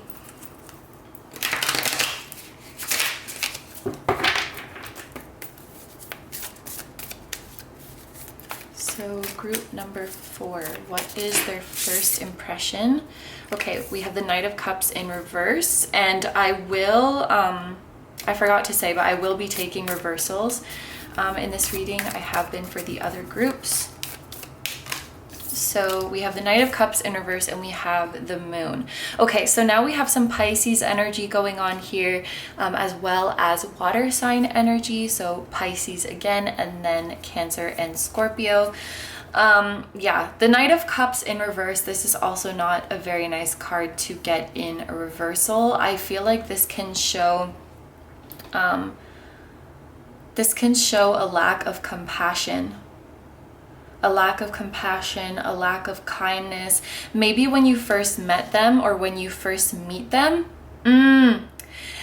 this is kind of, I really feel for you guys because I'm getting this feeling. It's like the first time you meet them, you're kind of noticing that maybe they're not talking to you very much. Like they're ignoring you, or they're being dismissive, or in some extreme cases, maybe you felt like they were kind of being rude to you. Like you didn't really get the vibe that they liked you. But then with the Knight of Cups in reverse and the Moon as well, this can talk about like illusions or doubting your intuition. And I really feel for you guys because I feel like you got a weird vibe from them right away, or you will get a weird vibe from them right away when you meet them. But then for some reason, it's like you're doubting it. You're like you're doubting that nagging feeling inside you, and you're like, oh, maybe I judged them too quickly. Maybe they're just shy. Maybe they're just quiet, or maybe they were just having a bad day. Or even worse, you could be thinking like, maybe I was being too sensitive. And I thought that they were being rude to me. I thought that they were being dismissive to me, but I was just being too sensitive. Maybe I was overreacting. And that makes me kind of sad because from what I can see here and from the meaning of these cards, the Moon very often shows me someone who is intuitive as shit. Like you're extremely intuitive and you know what's up. But what's sad about the Moon person is that they doubt it. The Moon, to me, it's like the high priestess who doubts herself. Like she's extremely tapped in. She's extremely aware of what's going on, and yet she doubts her abilities to intuit the situation. That's what I see often with the Moon. And it's like, no, you read this person's energy right. But then you're doubting yourself. You're like, I was overreacting. Maybe I was being the rude one. And I could even see some of you guys like trying to win them over, trying to get to their soft side. And if you're doing this right now, or if this is something that's coming up in the future, I want you guys to know that it's not you. It's very much a them problem. Like they are just like this. And oh man, I really hope that you're not like taking it upon yourself to please them or to meet their standards, or because I feel like you will get in this cycle where like nothing is good enough for them. And I mean, it's already bad as it is that you would be doubting your own intuition, but I just have to say, I really, really hope that your person or that someone else didn't have a part in this, you know, like that someone didn't tell you, oh, you're overreacting. They weren't being rude to you. Like they're just like that, or like they'll warm up to you, or maybe you shouldn't have said that to them, like you got on their bad side, or like trying to put it on you. I feel like they're being really difficult to facilitate the relationship with you, but then like the burden goes on you. Like you're the one who has to soften this hard person or these hard people, and it's kind of like, screw that. I'm sorry I'm being very harsh, but like I'm just not really vibing with their energy. It's like they want to stand there all high and mighty and making no effort to be nice to you and be like, you have to win me over. You have to prove that like you deserve my kindness or my acceptance. And it's like a very difficult energy. It's almost like they've already decided how they want to feel about you before even giving you a chance, and then you have to prove them wrong. No, you don't have to.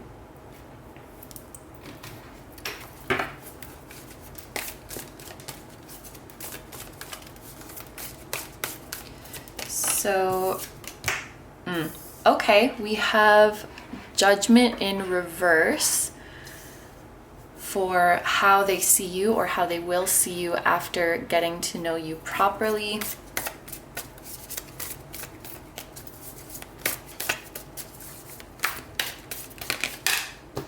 Okay, I'm going to put it this way. We have Judgment in reverse, and then we have the Empress in reverse.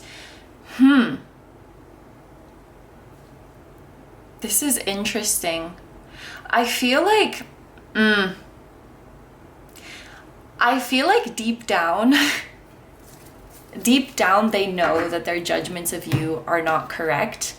Like deep down they know that you're a good person.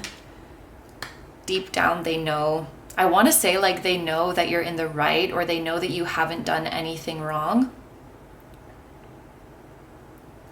And I feel like it's like they're aware. They're aware that you're not deserving of this kind of treatment. So I feel like it's some personal issue that they have. Like we spoke about before, like they either don't want things to work out between you and your person because of some feelings they have for you, or some feelings that they have for your person, or they just have, or some feelings that they have for a third party that like they would rather be in the picture. But it's like a very personal thing. It's a very personal thing. It's not like they actually sat there and like got to know you as a person and then we're like, no, I don't vibe with group number 4. Because actually, as they get to know you more and more, like it's plain to see. They can see that you're objectively a nice person. It's kind of like, you know when you're jealous of someone and so you kind of want to find out that they're a shitty person so that your feelings of like disdain towards them can be justified.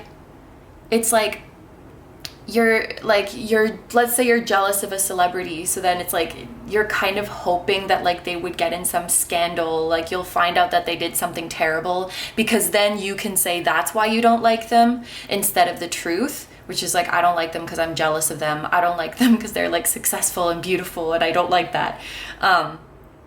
It's like that kind of psychology.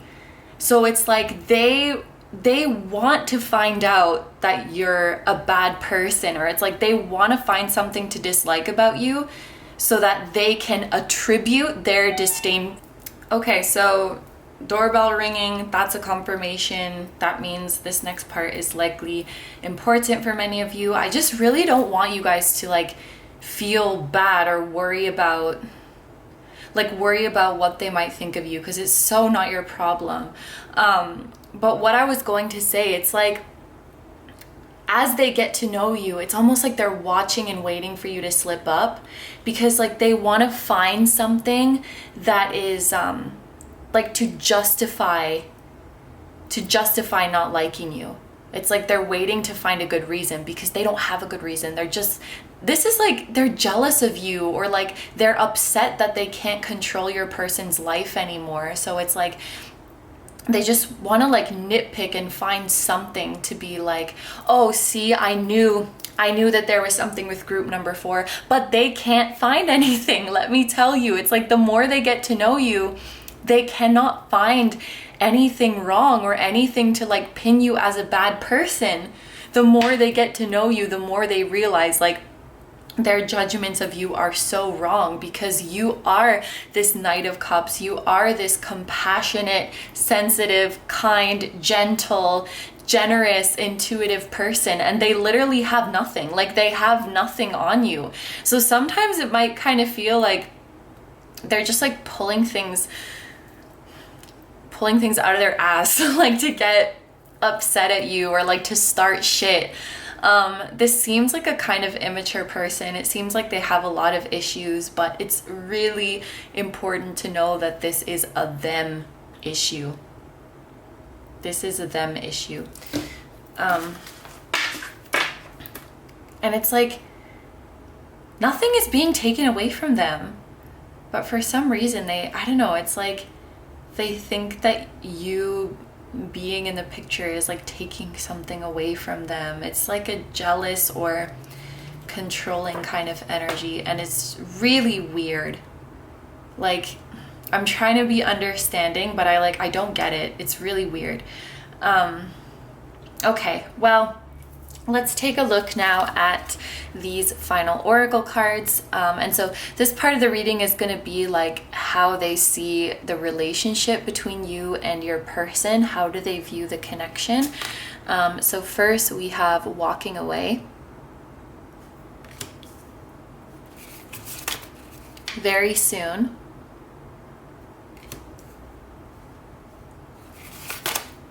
Ascendant, and spirit guides. Your spirit guides are watching over your current love situation. Pay attention to repeating signs.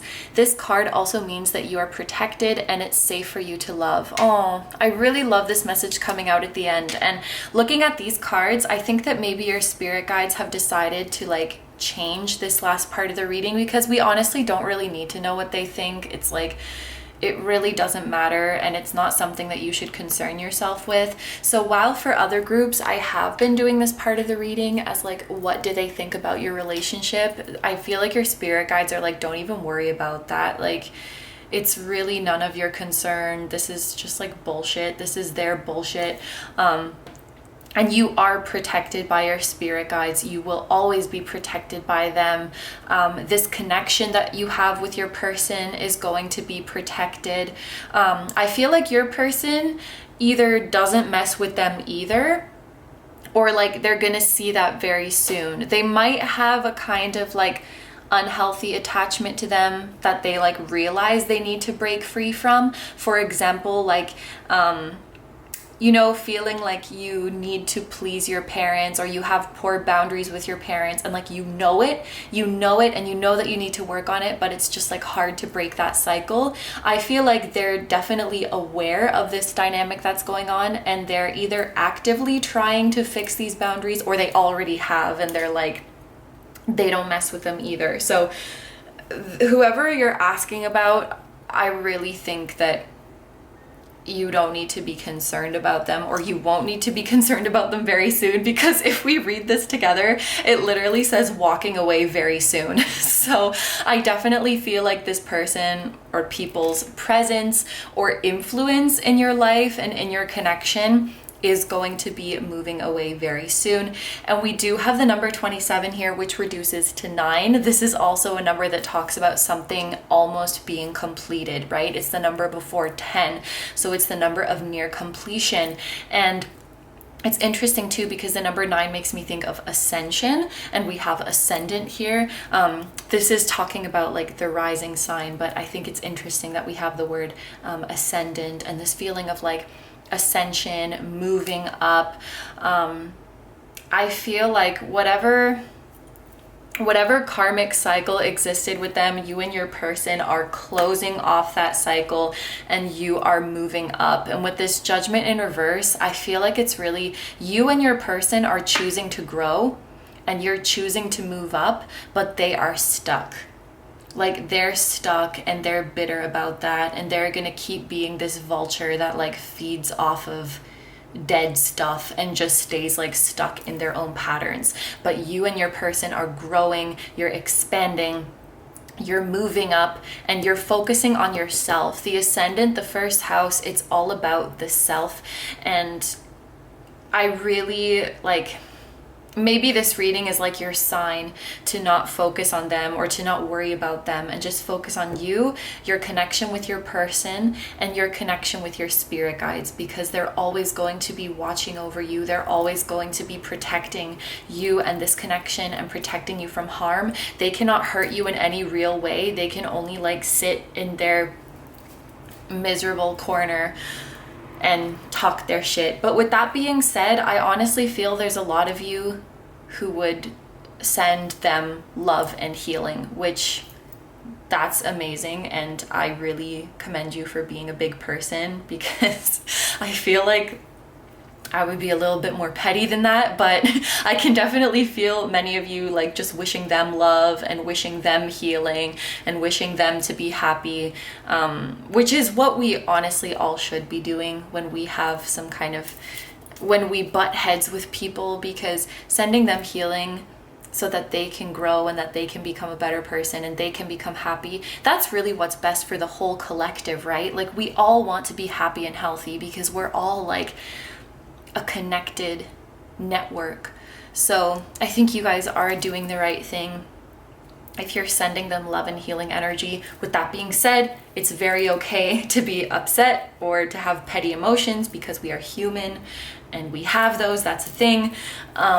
But I also really like the butterflies on these cards, and that there's two of them. It's like you and your person, you're transforming, you're flying away from this drama, like you're moving on from this drama. And I also want to say with very soon, something that did come to my mind with this card is that I feel like there's going to be an exciting new level that is being reached with your person very soon. If this is a love interest or like a significant other, I'm getting a strong feeling of this being related to an engagement, or like your person is popping some kind of question to you very soon, is making an offer to move things to the next level, which is very, very exciting. The rose, it's passionate, it's romantic. The cherry blossoms here, which bloom in the spring, this is a symbol of new life and a new beginning. This person who's walking away looks happy, right? They're leaving this gate. It looks like they're freeing themselves and like they're moving on to a new spring. They're moving on to a new dawn. So you will free yourself from this weird dynamic, from this karmic cycle.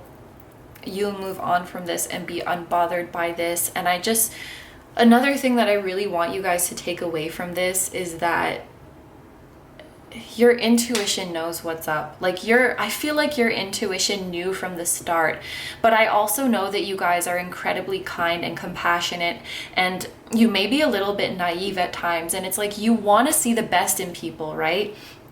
So even if you do kind of get a bad feeling, it's like that compassionate side of you kicks in and wants to give them a chance and wants to give them the benefit of the doubt and wants to see the good in them.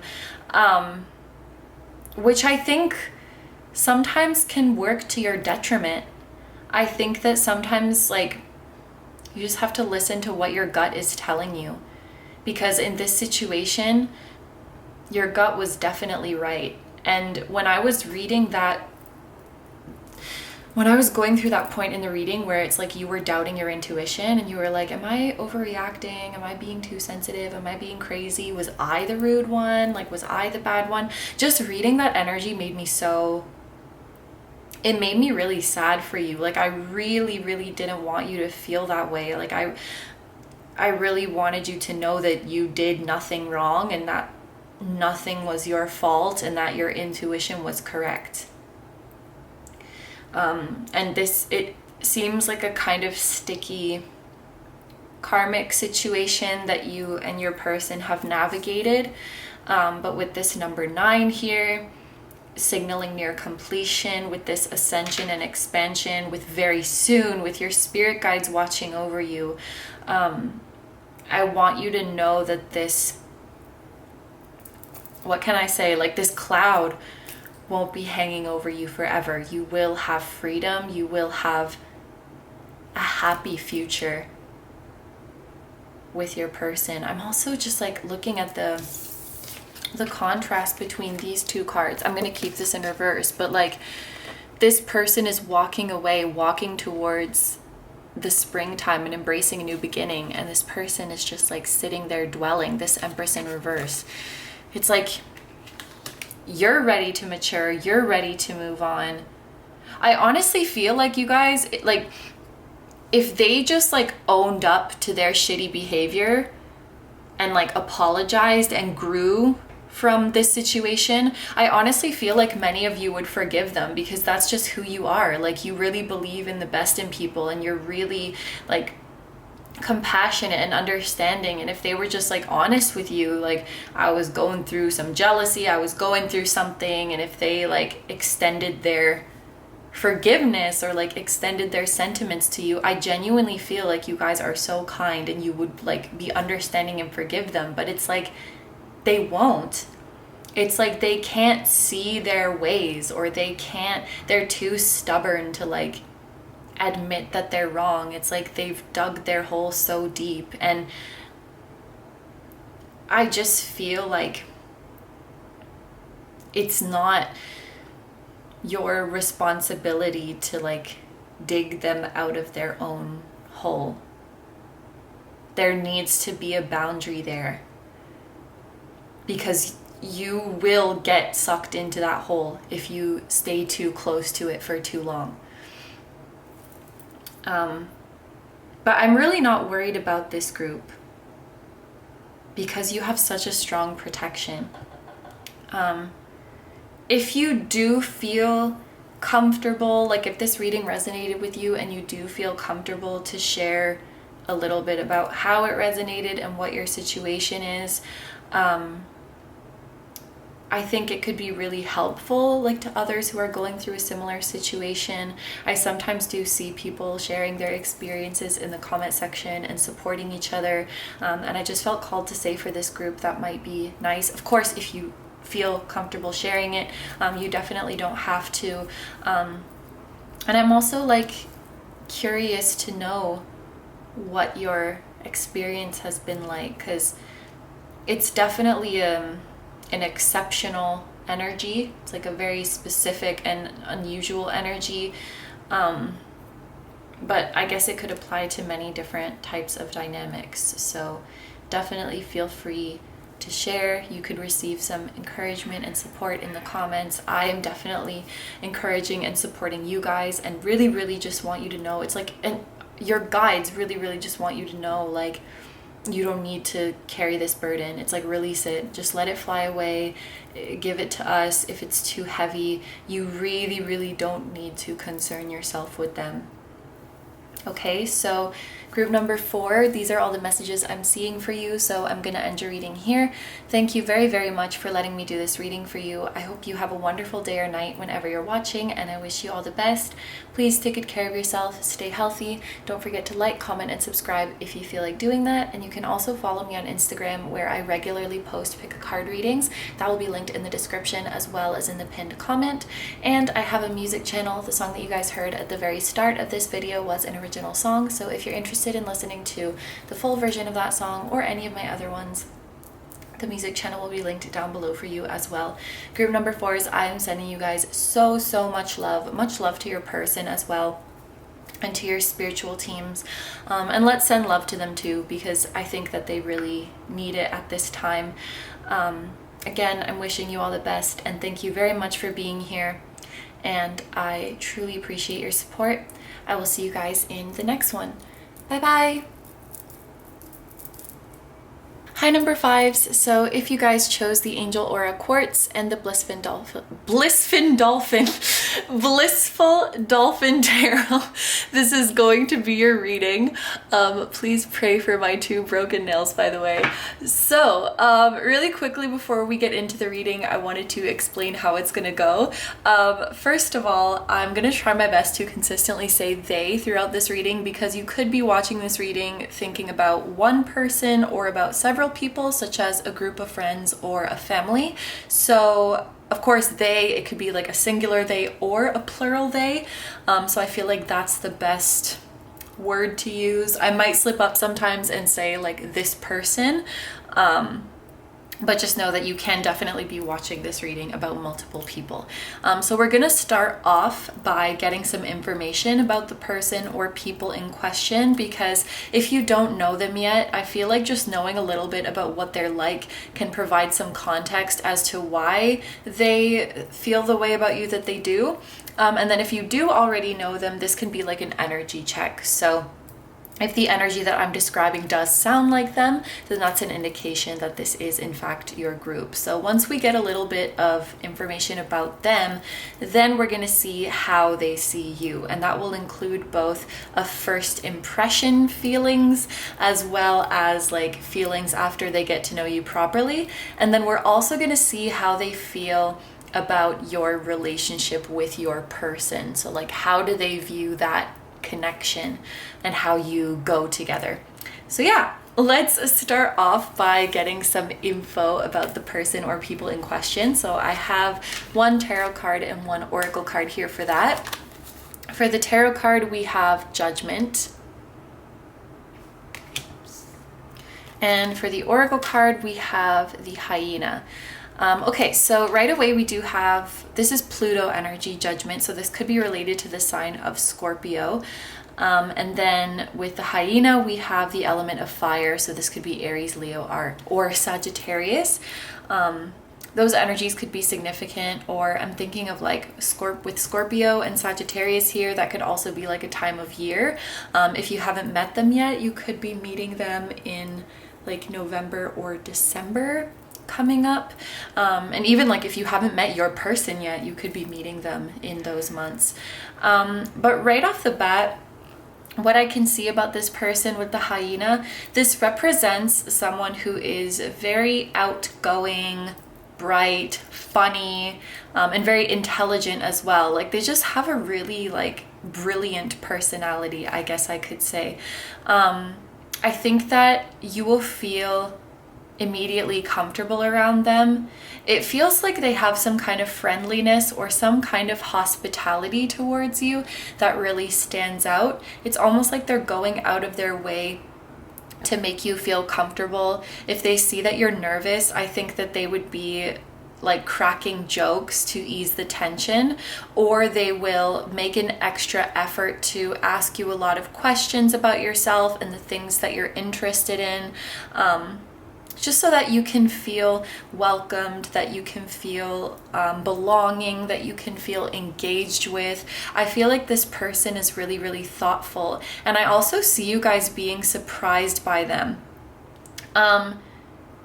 Some of you are being surprised because they're really, really smart, and it's like they have lots of general knowledge about things. So even if you guys have the most obscure job, or like you're interested in the most obscure things, they would know some things about what you do or like what you're interested in, and you'll be like, whoa, how do you know that? Like nobody knows that. That's really like specialized knowledge, or like that's really niche.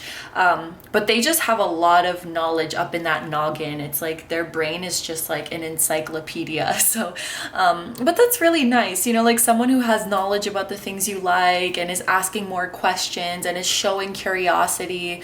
I just feel like they're really conveying to you this feeling of like, I want you to be here, and I'm happy you're here, and I want to get to know you. And that's really, really sweet. I also think that for some, they're going to be kind of like, I don't know if bold is the right word, but this hyena energy can sometimes have like a dry sense of humor, or maybe like a bold sense of humor. You might be surprised at like some of the jokes that they crack, or just surprised at like, wow, they really went there, even though like we're just meeting. But they're just not afraid. And I feel like this is someone, or people who just like don't get embarrassed. Like, whether they exist within a friend group with your person or within a family, I feel like they're all just really close and they just share everything. And it's a very like, I don't know if casual is the right word, but it's just a very like friendly, no stress, no drama kind of environment. With this Judgment card here, and looking at this image, it kind of looks like the head looks kind of disjointed from the body. It's like this big round head on this like flimsy body, and it almost looks like, how can I describe it? It looks like it's a hat that they put on, or like a mask that they put on. And I'm just thinking of how this goes with the hyena, because one thing about the hyena is that they can sometimes use this like outgoing, bubbly, funny personality, and like use their sarcasm and like dry sense of humor as a way to mask some pain. And so when I see the Judgment card here, and this has come out quite a lot like in the other groups, the Judgment card, this is definitely like a harshness or a judgment towards themselves. So I feel like they could be quite hard on themselves. So they put on this big cartoonish smiley mask, like, oh, I'm so outgoing, I'm so energetic, I'm so happy. And like they are, that's a real part of them. But I think that they really beef up that part of them. They really push that part of them forward because they want to distract from the side of them that may be hurting, or that may be anxious, or that may be hard on themselves. And I feel like that's also depicted here with the moon. There's like a bright side of the moon and the dark side of the moon, right? And I think that they really like push forward the bright side of the moon, like, woo, I'm so happy-go-lucky and chatterbox and really funny, which is them, yes, but they also have a soft, sensitive side, and maybe they have a side of them that is hurting, or that feels kind of vulnerable, or that, yeah, and anxious is coming up again. Like they have a little bit of anxiety, but they just like power through it. And actually, I think that maybe a reason they do go so out of their way to make you feel welcome and like you belong, and that they're really interested in what you have to say, is because they know firsthand how shitty it is, like when you don't feel accepted, or like when you just feel like no one cares, and they would never want anybody else to feel that way. And I do think that maybe this person, or if this is a group, like someone in this group might struggle a little bit with anxiety, especially in social situations.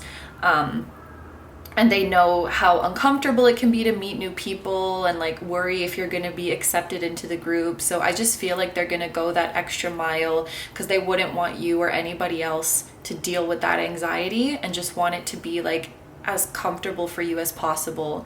Oh, that's so sweet. And I really feel for this person, and like I feel for you guys too, if you can like relate to this energy. And I feel like they are not judgmental towards other people because they know how tough life is, and they're like, we're just all doing our best, you know, like we're just all trying to get by. We're all just trying to navigate this thing called life, and it's hard enough as it is. You don't need like other people judging you.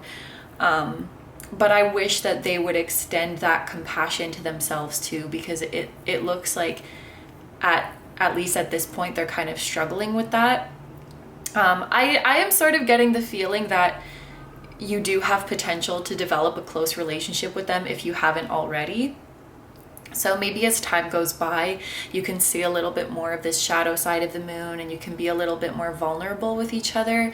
But yeah, this is like that kind of person who just like slaps a smile on their face and does their best, and like they're such a kind person. But deep down it's like they're struggling too, just like everyone else. But I don't know, it's like they've taken on this role to be the one who, you know, is like the class clown, or like the life of the party, and like keeps everyone laughing.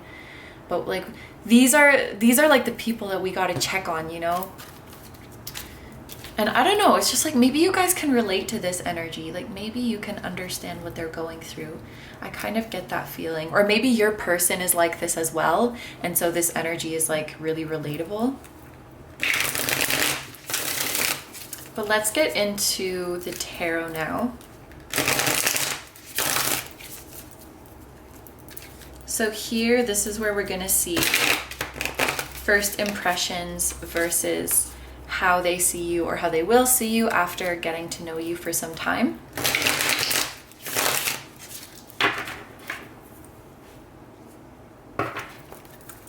Okay, group number 5. I don't know if you guys can hear, but for the past like minute or so, there's been some crows going off outside, like cawing. So crows might be a significant spirit animal or a significant sign for you guys.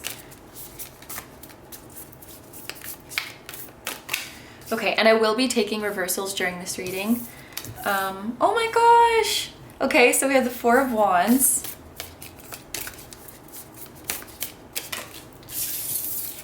And Justice in reverse. Okay, I'm just going to take a drink of water.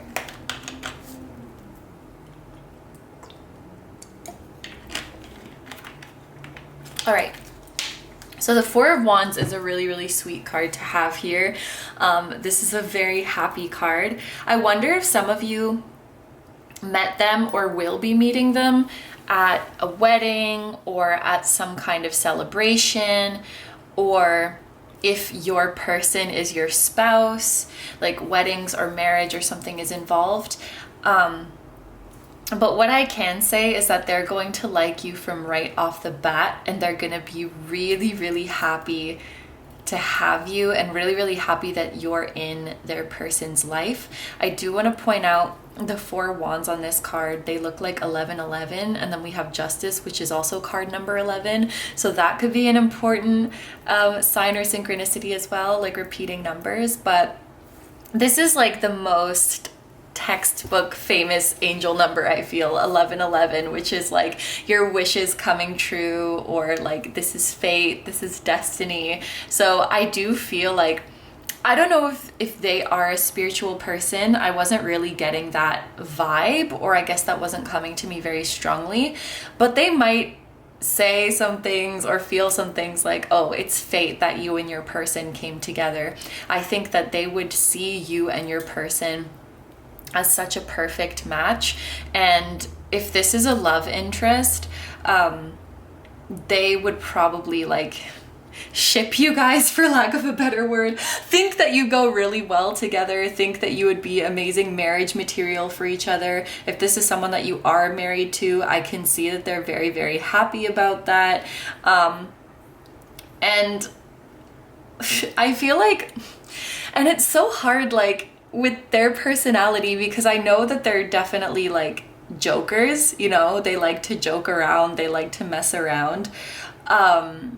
I feel like they might kind of make some jokes of like, you're too good for your person, or like, I don't know, like if this is like you and your person are a romantic relationship, like you're a couple, or you're married, or this is your love interest, I can just see them making jokes of like, you're too good for them, or like they like you more, or like you're the favorite one. And it's like, it's only half a joke, because they do really, really feel like you deserve the world and you deserve the best. And it's almost like they're like, I hope that your person is treating you well. I hope that your person is giving you what you truly deserve, because you truly deserve the whole world with a cherry on top. It's that kind of feeling. But wow, like this is a really strong impression to get right from the get-go. Like they feel really positive about you right from the get-go. I just want to, should I? Yeah, let's take another card for this side.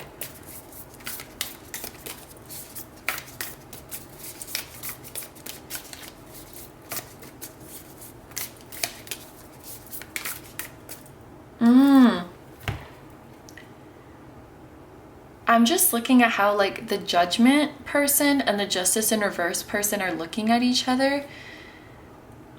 You might actually, because Judgment is about Pluto, well, not about Pluto, it's associated with Pluto, which is kind of like this planet that brings in radical change and like upheaval, groundbreaking transformation.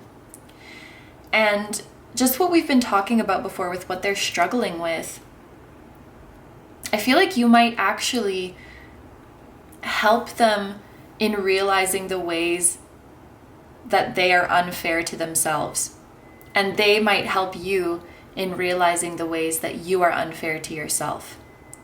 Because justice is about fairness, it's about balance, and thinking about what we've spoken about before, there was this energy of like being so nice and understanding to everybody else, but then being harsh and critical for yourself. And that's not fair, that's not equal. And I feel like maybe that's what justice is talking about. But I feel like you're going to play a really significant role in their life, and vice versa. And I think that you could help each other kind of see the truth of like, wow, I really haven't been super fair to myself or super kind to myself. Like I should extend the same compassion I do to everyone else to myself too. Because like I say all the time, we are all human, we're all just doing our best, and that includes me. You could have also had similar struggles in the past, similar psychological struggles. For some reason, addiction just came up, like struggling with a similar addiction or with a similar like childhood struggle. It's like the more you would get to know each other, and the more you would see that side of the moon that doesn't make itself known, I feel like you share a lot of the same struggles, you share a lot of the same pain. Yeah, I think I will just take one more for this side. Yeah, we have the 8 of Wands in reverse. Like, okay, there's a couple different meanings of this card, because like this is talking about first impressions, right? And it makes sense, right? Because it's just a first impression, but there's a lot that will not be given away. That Scorpio energy we have here, this is like a secret energy. I feel like they have a lot more depth than they let on, and you guys might be the same. You might have a lot of depth to you that you just keep kind of locked away. But the other thing, I do feel like when you first meet them, it's going to be at some kind of event or celebration or something that feels very busy. Like there's a lot of stuff going on at once, but they make you feel calm. It's like everyone else is like running around and there's a million things going on. But when you talk to them, they actually make you feel like present and that you can slow down. It's like the overwhelming energy of this like bustling environment or bustling event just gets turned down, and we're just present and we're just in the moment. So they're a very comforting presence. They're a very relaxing presence. But they deserve to extend that to themselves too. I keep feeling the need to say like you might resonate with this for yourself as well. Or this might sound like your person as well. Okay, so we have the Empress in reverse.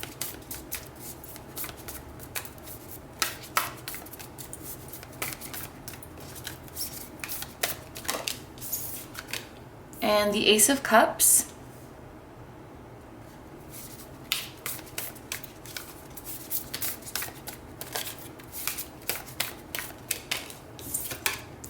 And then we have the 6 of Swords in reverse. Okay, some of you, your person might be an ex or like someone that you're in separation with. And you may be asking about like someone from the past of how they did feel about you. Because with the Empress in reverse, this was giving me the vibe of like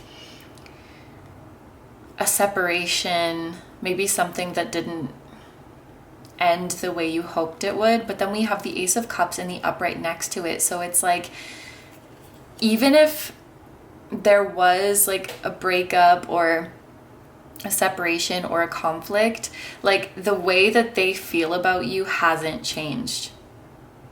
Or like even if something were to go wrong with your person, like even if you didn't end up together, they would still love you, and they would still care about you, and they would still worry about you, and they would still wish for your happiness. I guess what they really want to show here is that the way that they feel about you and the way that they care about you, it's not just because of your association to your person, if that makes sense. So like, let's say this is your significant other. It's like, they don't just like you because you're their significant other. They like you because you're you.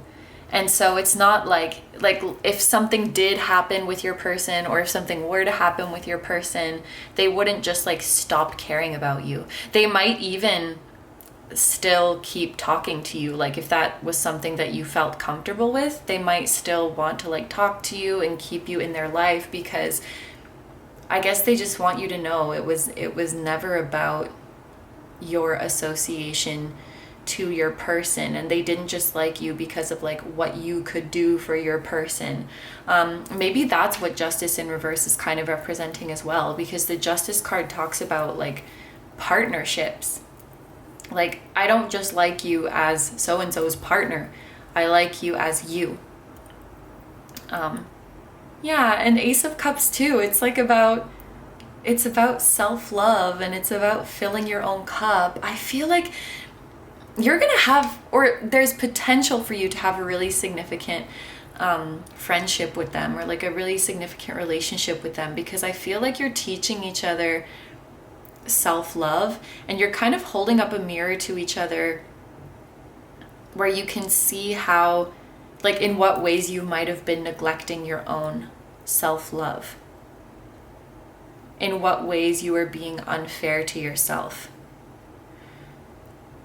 And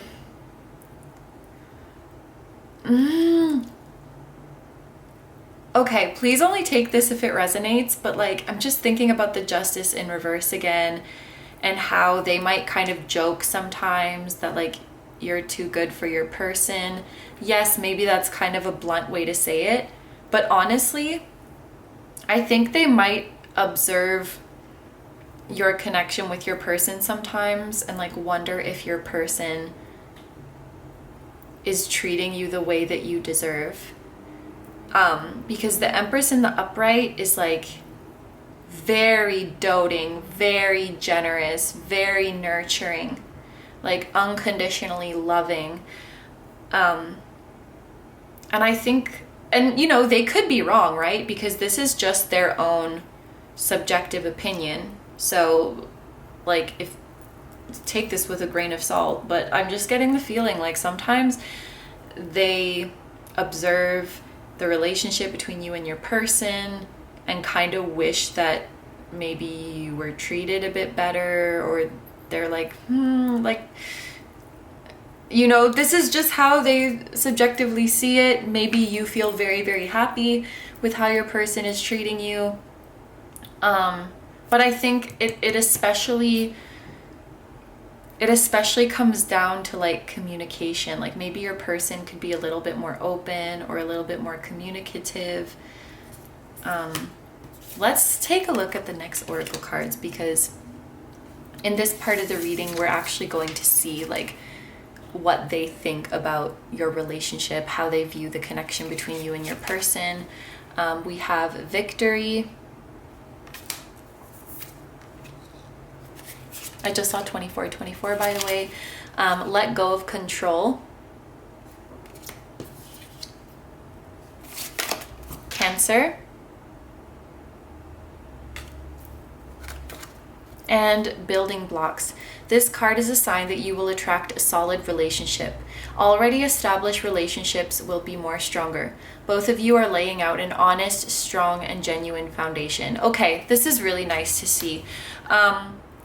I guess this is someone who will be like very close to you and very close to your person, and will likely get to kind of observe this relationship a lot, which means that they would see when things are going well, and they might see when you're struggling a little bit, when there's miscommunications.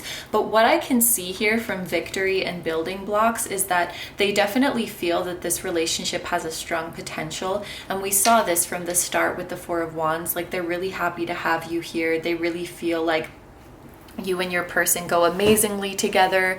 It's just like they really care about you, and they really care about both of you, and just like want you to be happy. And so maybe sometimes when they see little bumps in the road or see little incompatibilities, they get, I don't know if nervous is the right word, but just concerned. Like with this Cancer energy, this is like a nurturing, protective energy. I just want you to be okay. I just want you to be happy. I just want you to be comfortable. I guess they like just worry about you guys. Like they worry if you guys are doing okay. But they've seen you together, and they've seen you in your best moments as well. And I really feel with these cards, like they believe in this connection. If this is someone you're in separation with, like you are in separation with your person, this could also be indicating like they have hope that you could have a successful reunion or reconciliation, because you already do have such a strong foundation together that they really believe in. If this, like, if you resonate with this reading and you know why they might be feeling this unease, please let me know in the comments, if you feel comfortable to, of course. But I would be curious to know, like, they just have, maybe they're just a nervous person, but I feel like they're just nervous and they really want to know that like you guys are going to be okay and that things are going to work out and that you guys are like treating each other well. And they really want to like ship this connection. I'm sorry I'm using that word again, but they like really feel that you will be amazing together, and they want things to work out for sure. With this let go of control though, I definitely don't feel like, you know, they wouldn't like push for your connection with your person to go one way or another. I don't think this is the type of person to try to like pry or meddle, but I just see that they wish really, really strongly for things to work out, for you guys to be very, very happy together.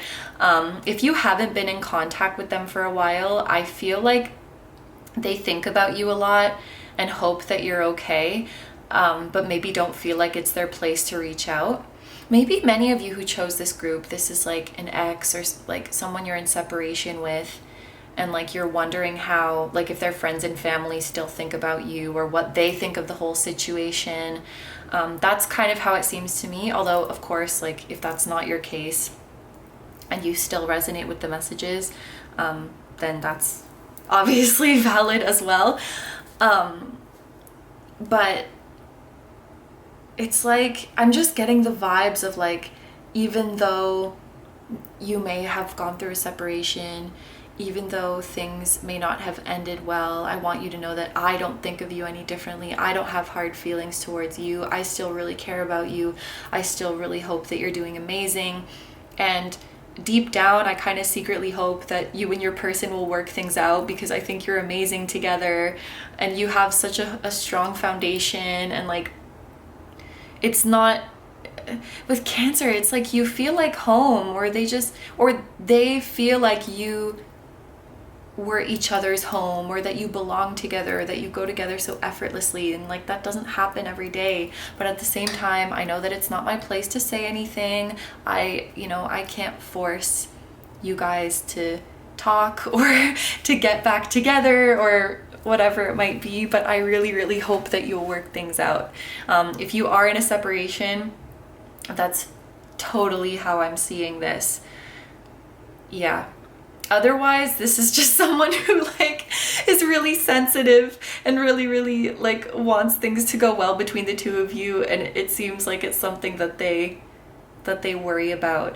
And maybe if you do relate to this person's energy of being anxious and like maybe you worry about being accepted, maybe they kind of sense that the two of you are similar. So they're like, I really hope that you're feeling okay. I really hope that you're feeling at home. I really hope that you're feeling loved and that you're feeling treated well. They're just sensitive, they're just soft, and they're looking out for you, and it's really sweet. But yes, group number 5, those are all the messages I'm seeing for you, so I'm going to end your reading here. Thank you very, very much for letting me do this reading for you. I hope you have a wonderful day or night whenever you're watching, and I wish you all the best. Please take good care of yourself, stay healthy. Don't forget to like, comment, and subscribe if you feel like doing that, and you can also follow me on Instagram, where I regularly post pick a card readings. That will be linked in the description as well as in the pinned comment. And I have a music channel. The song that you guys heard at the very start of this video was an original song, so if you're interested in listening to the full version of that song or any of my other ones, the music channel will be linked down below for you as well. Group number 5, I'm sending you guys so much love to your person, and much love to this person or people and all of your spiritual teams. Once again, thank you so much for being here. I truly appreciate your support, and I will see you guys in the next one. Bye bye. Hi number 6s, so if you guys chose the Kyanite and the White Fly Tarot, this is going to be your reading. And yes, I did break a couple nails since filming the first half of this video.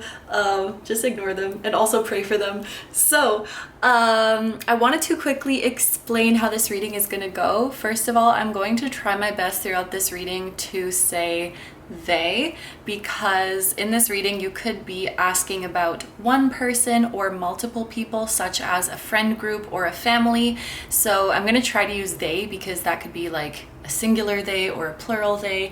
I might slip up sometimes and say this person, but just know that you definitely can be watching this reading pertaining to multiple people.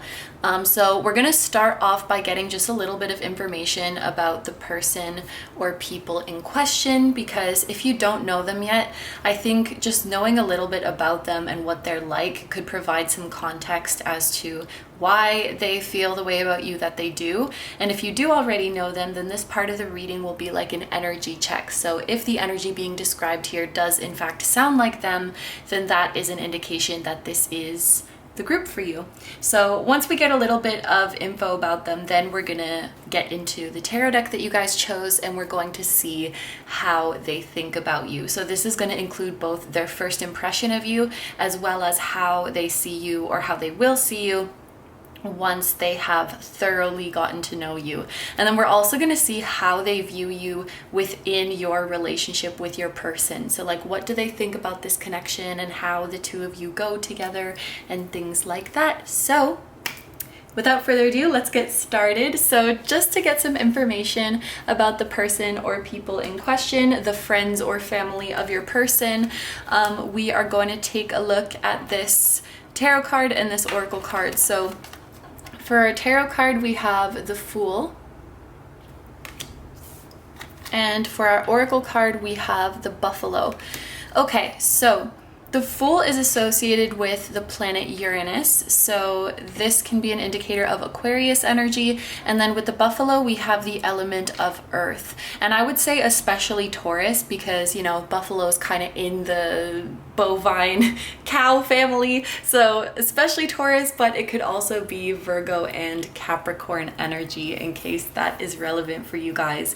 And I don't know what it is about the reading today, but I keep feeling like interpreting the cards like quite literally. So, you know, buffalo or cow spirit animals tend to talk about abundance and support and generosity, being very provided for materially.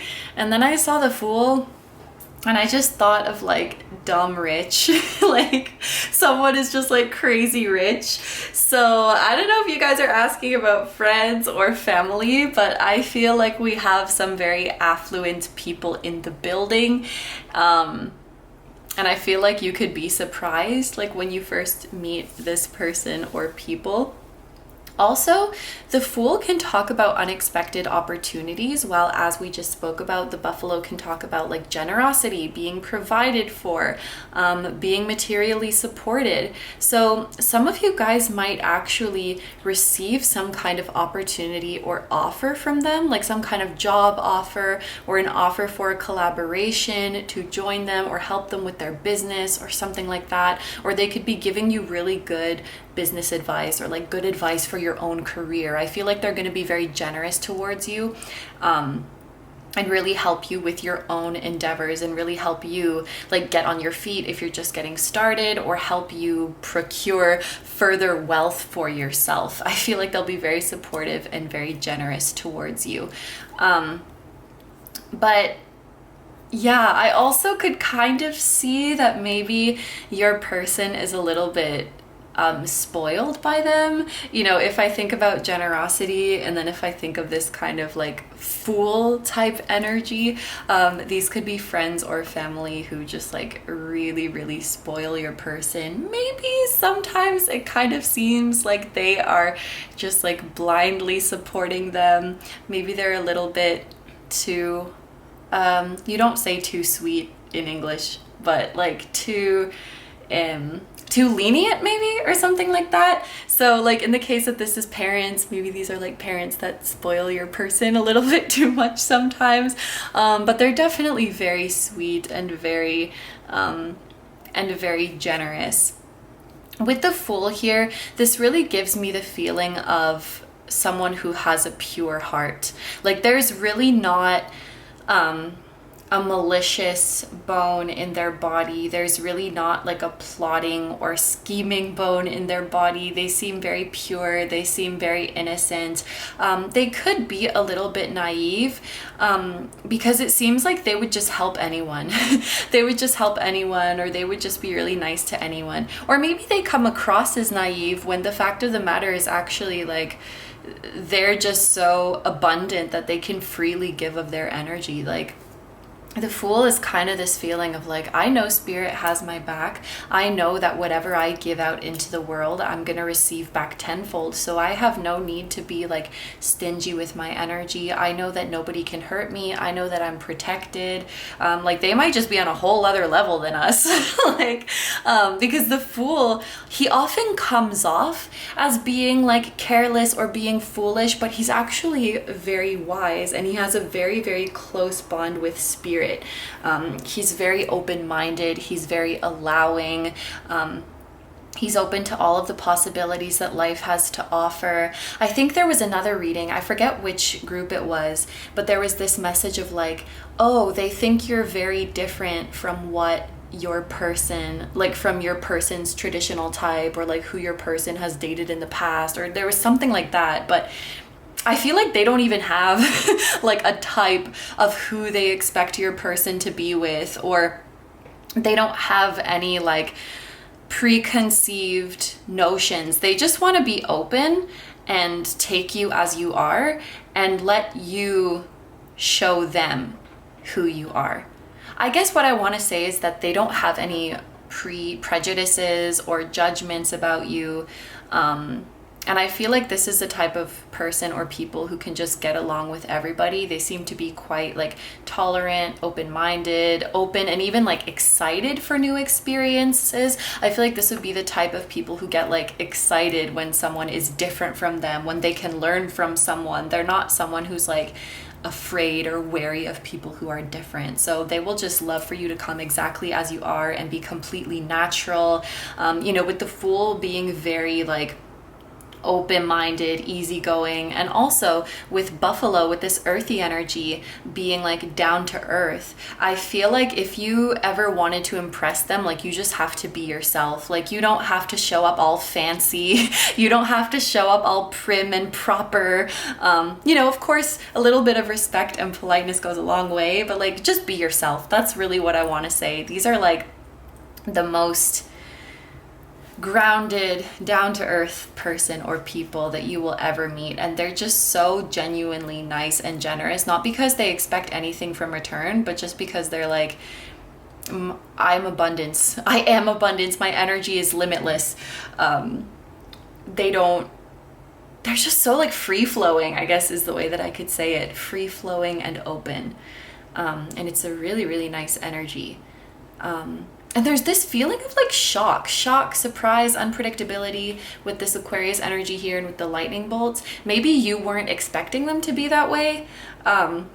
What I could definitely see is like, maybe, because there's some affluence going on here. Like maybe this is like your person is your love interest or your partner, and you know that they come from like a really well-off background, and you're like worried about impressing their family, and then you meet them and they're just like super down to earth, super funny, which like obviously affluent people can be that way, but maybe you had it in your head like, oh, I have to be fancy, or like I have to really like appeal my educational background, and like, you know, I have to like, what is it called? Really like appeal those kind of things. But like, no, they're just very easygoing and not judgmental at all. And there's just like something about you that surprises them, especially like if this is an older generation, like if this is parents or family, maybe you're expecting them to be very like traditional and conservative, and then they're actually super progressive. Or maybe you have some common interests that you weren't expecting. Like you were expecting that it was going to be awkward to have conversations with them, and that you like, well, oh my god, what are we going to talk about? And you're like feeling nervous, and then you meet them and you just have so many things to talk about. You even share interests, and it's just like so easy. But yeah, I'm getting positive vibes from this one.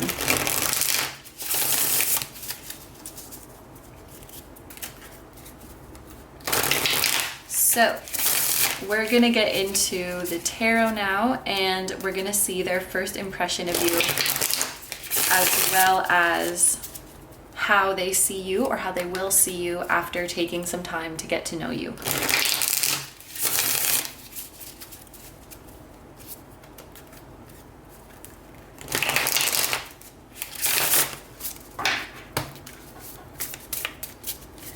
Okay, group number 6. Some of you guys, like, your person's friend or family is like someone that you look up to. It's like someone that you already know. It's like, let's say you're following this personality on social media. Like there's a YouTuber that you really like or something like that. And then you find out that this is your person's friend. It's like you already know about them and you already look up to them, and then you're nervous to meet them. And it's like, oh my God, you're friends with insert YouTuber's name here. Or like, I don't know, my favorite author is your mom. Like, what the fuck? Like, there's some weird connection like that too. Maybe that's what the shock is, because the Fool is also making me think of like synchronicities, and the Buffalo's like manifestation, the universe providing blessings for you. There could be some weird connection there with your person, or like there was if you already know this. But like your person has some connection to someone that you look up to, or maybe you already knew this, but I feel like they're gonna be very different from how you imagined them, but like in a good way.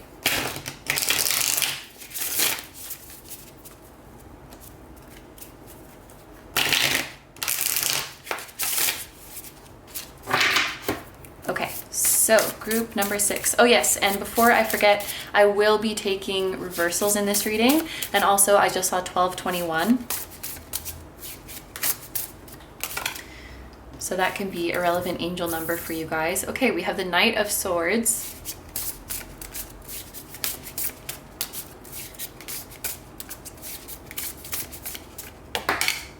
And then we have the Ace of Pentacles in reverse. Okay, so the first thing that I heard when the Knight of Swords came out is that you talk a lot. And I heard this completely neutral. So it's not a judgment, it's not a compliment, it's just something that they observed. When I sat with the energy a little bit more, they might get the feeling like maybe you are talking a lot because you are nervous. For some reason, I feel like you would be kind of nervous when you meet them, which I think is normal. Like if you're meeting your person's friends or family, you might be nervous. But they kind of get the feeling like, you know, when you kind of just like word vomit, or you feel like you need to fill silences because you don't want it to be awkward. And look at this Knight of Swords like smile.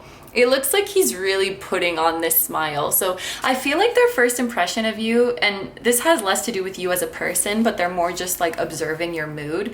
They're kind of gonna feel like you're nervous or that you're being guarded. Like, look at this smile. Look, he's like wearing his armor. He has his sword up, and they would just want you to like relax. So they might be like trying to get you to relax during this meeting. But I mean, you talking a lot could also just be because you guys have a lot to talk about, because you do have like a lot of things in common. But again, like with this Ace of Pentacles in reverse, I feel like they have like a similar background as you, or like what they're doing as a career is what you want to do, or like they have some valuable business advice for you, or they have some offer to give you. Because I feel like when you tell them about what you do, they're gonna be like noticing that there's some things that you could do better. They might notice that like there's some things in your business strategy or in your like planned career path that they would do a little bit differently, or they might notice that you're kind of selling yourself short. I feel like they're imparting some wisdom on you or providing you some assistance that would like help you financially, whether it's like a solid offer that they're giving you or like some really valuable advice. That's so interesting. And it's like, I don't know, I'm getting the vibe like it's not that they're in like a higher position than you, although they could be, but it's like maybe they're older than you or they have more experience than you. And there's this feeling of you looking up to them and being kind of nervous, and like they're trying to calm you down. And I feel like this could turn into like a business relationship or like a mentor and mentee kind of relationship. And I also think that during this first impression, there's not a lot coming up about the relationship with your person. So it's like they're really just trying to get to know you as an individual at this time. And they're not thinking about like how well you go together with your person, or like what are your intentions with your person, or anything like that. So they seem really just like laid back and just trying to get to know you, which is cool. We will see later in the reading like what they think about your relationship with your person over time. But that's definitely not something that they're trying to judge right away. So how do they see you after some time has passed? Queen of Cups. So they feel like you're hard to read. The Queen of Cups in reverse and the Four of Cups. Yes, they feel like you're hard to read. And it's interesting. Like I was going to say this with the Knight of Swords, but they feel like you are a lot more deep than you let on.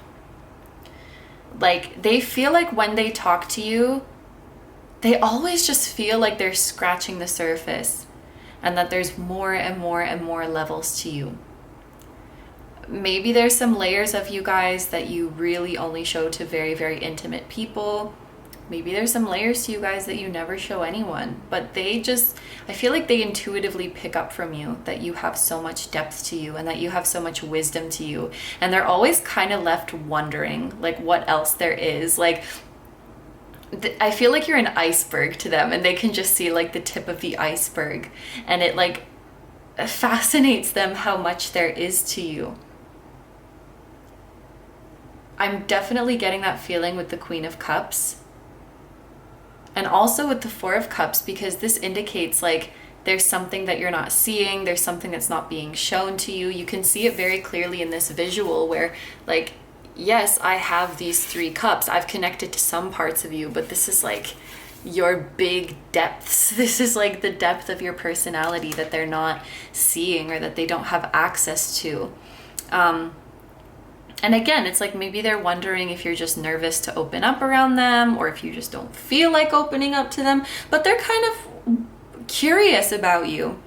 It's like even after time goes by, they're still feeling like they're wanting to know you on a deeper level. And with this Knight of Swords here, again, like with that armor and with the forced smile, it's like, yes, you might be talking a lot and you might be sharing a lot, but and I feel like this behind them is that tip of the iceberg, and they're like guarding it. They're like guarding the iceberg. You guys might have a skill of like talking a lot and not really saying anything.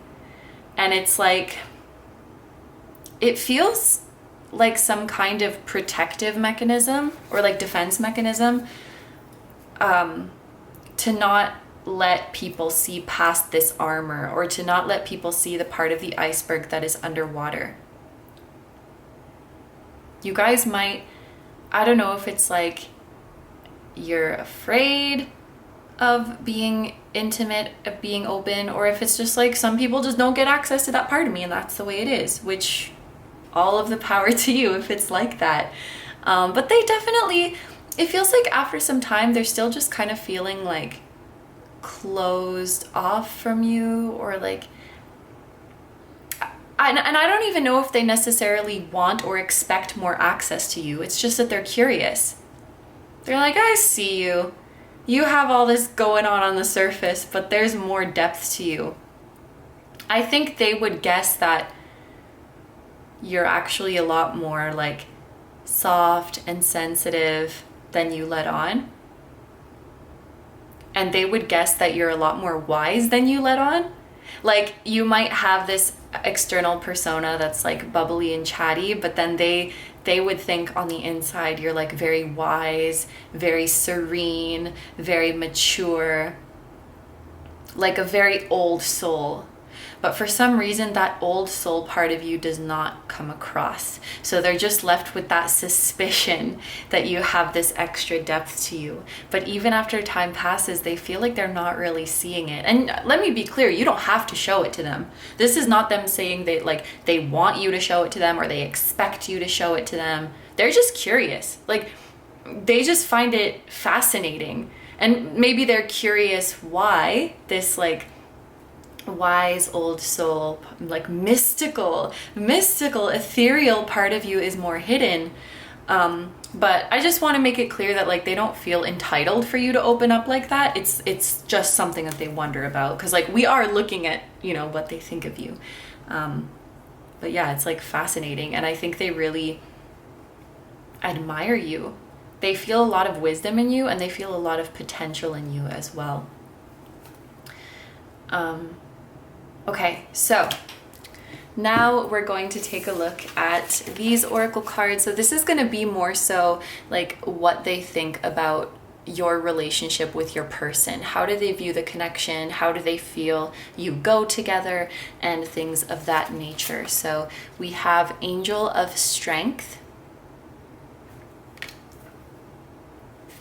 So Leo energy could be significant as well. Missing You.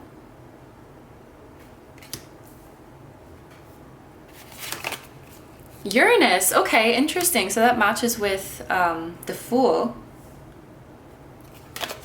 And then we have Influencing Factors. Okay, so there's messages about career here too. There are influencing factors at play regarding your love life. Money issues can play a role, as well as a career change in foreign countries and cultures. Okay. So you might be from a different culture than your person, or you might be from a different culture than this person or people. I feel like they've learned a lot from you, and they're like really appreciative of you. As much as you might feel like you look up to them and you can learn from them, I feel like they learn a lot from you as well. I also think it's interesting that we have like, this is interesting. I don't think this happened in any other group, but for some of you within this family or friend group, there's actually an animal. There's actually an animal in this group, because I see the dog here, and then a lion's kind of like a cat if you stretch a little bit. So I was just thinking of like a pet. And so within this family or friend group, there is a pet who really likes you. And they want you to know that. And they might miss you if they haven't seen you in a while. That's so sweet. That's like the only group where an animal has come through to be like, hey, I like you too. I have a good first impression of you too. But yeah, I feel like they definitely see a lot of potential in you, and they see a lot of potential in your person as well. I feel like both you and your person are going to do amazing things together, and they can definitely see why you and your person are drawn to each other, because I think you're both very intelligent, and you're very ambitious and driven, and I think that you and your person share the same values.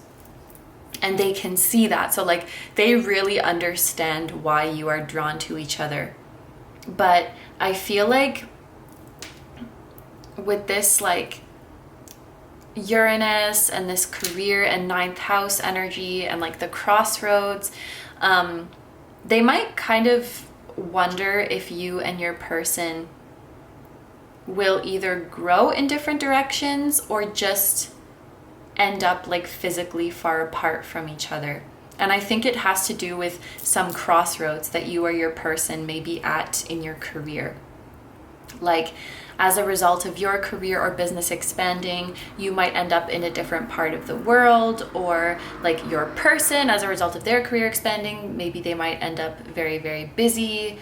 And it's like they kind of observe how you're growing in this way and your person's growing in this way, and they're not really sure what the future holds.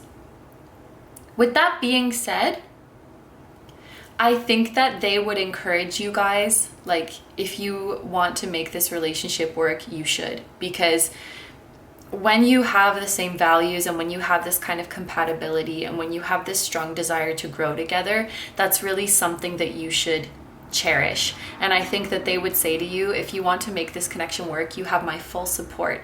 Like, you have my blessing. Not that you need their blessing, and they wouldn't they wouldn't think that either, but just so you know, you do have their blessing, and they will also offer like concrete support. Like, if you ever need their advice or if you ever need their emotional support, like, they will really root for you and your person to make this work. It seems like they're just observing the connection objectively. So they're like, okay, these are two people who are very compatible.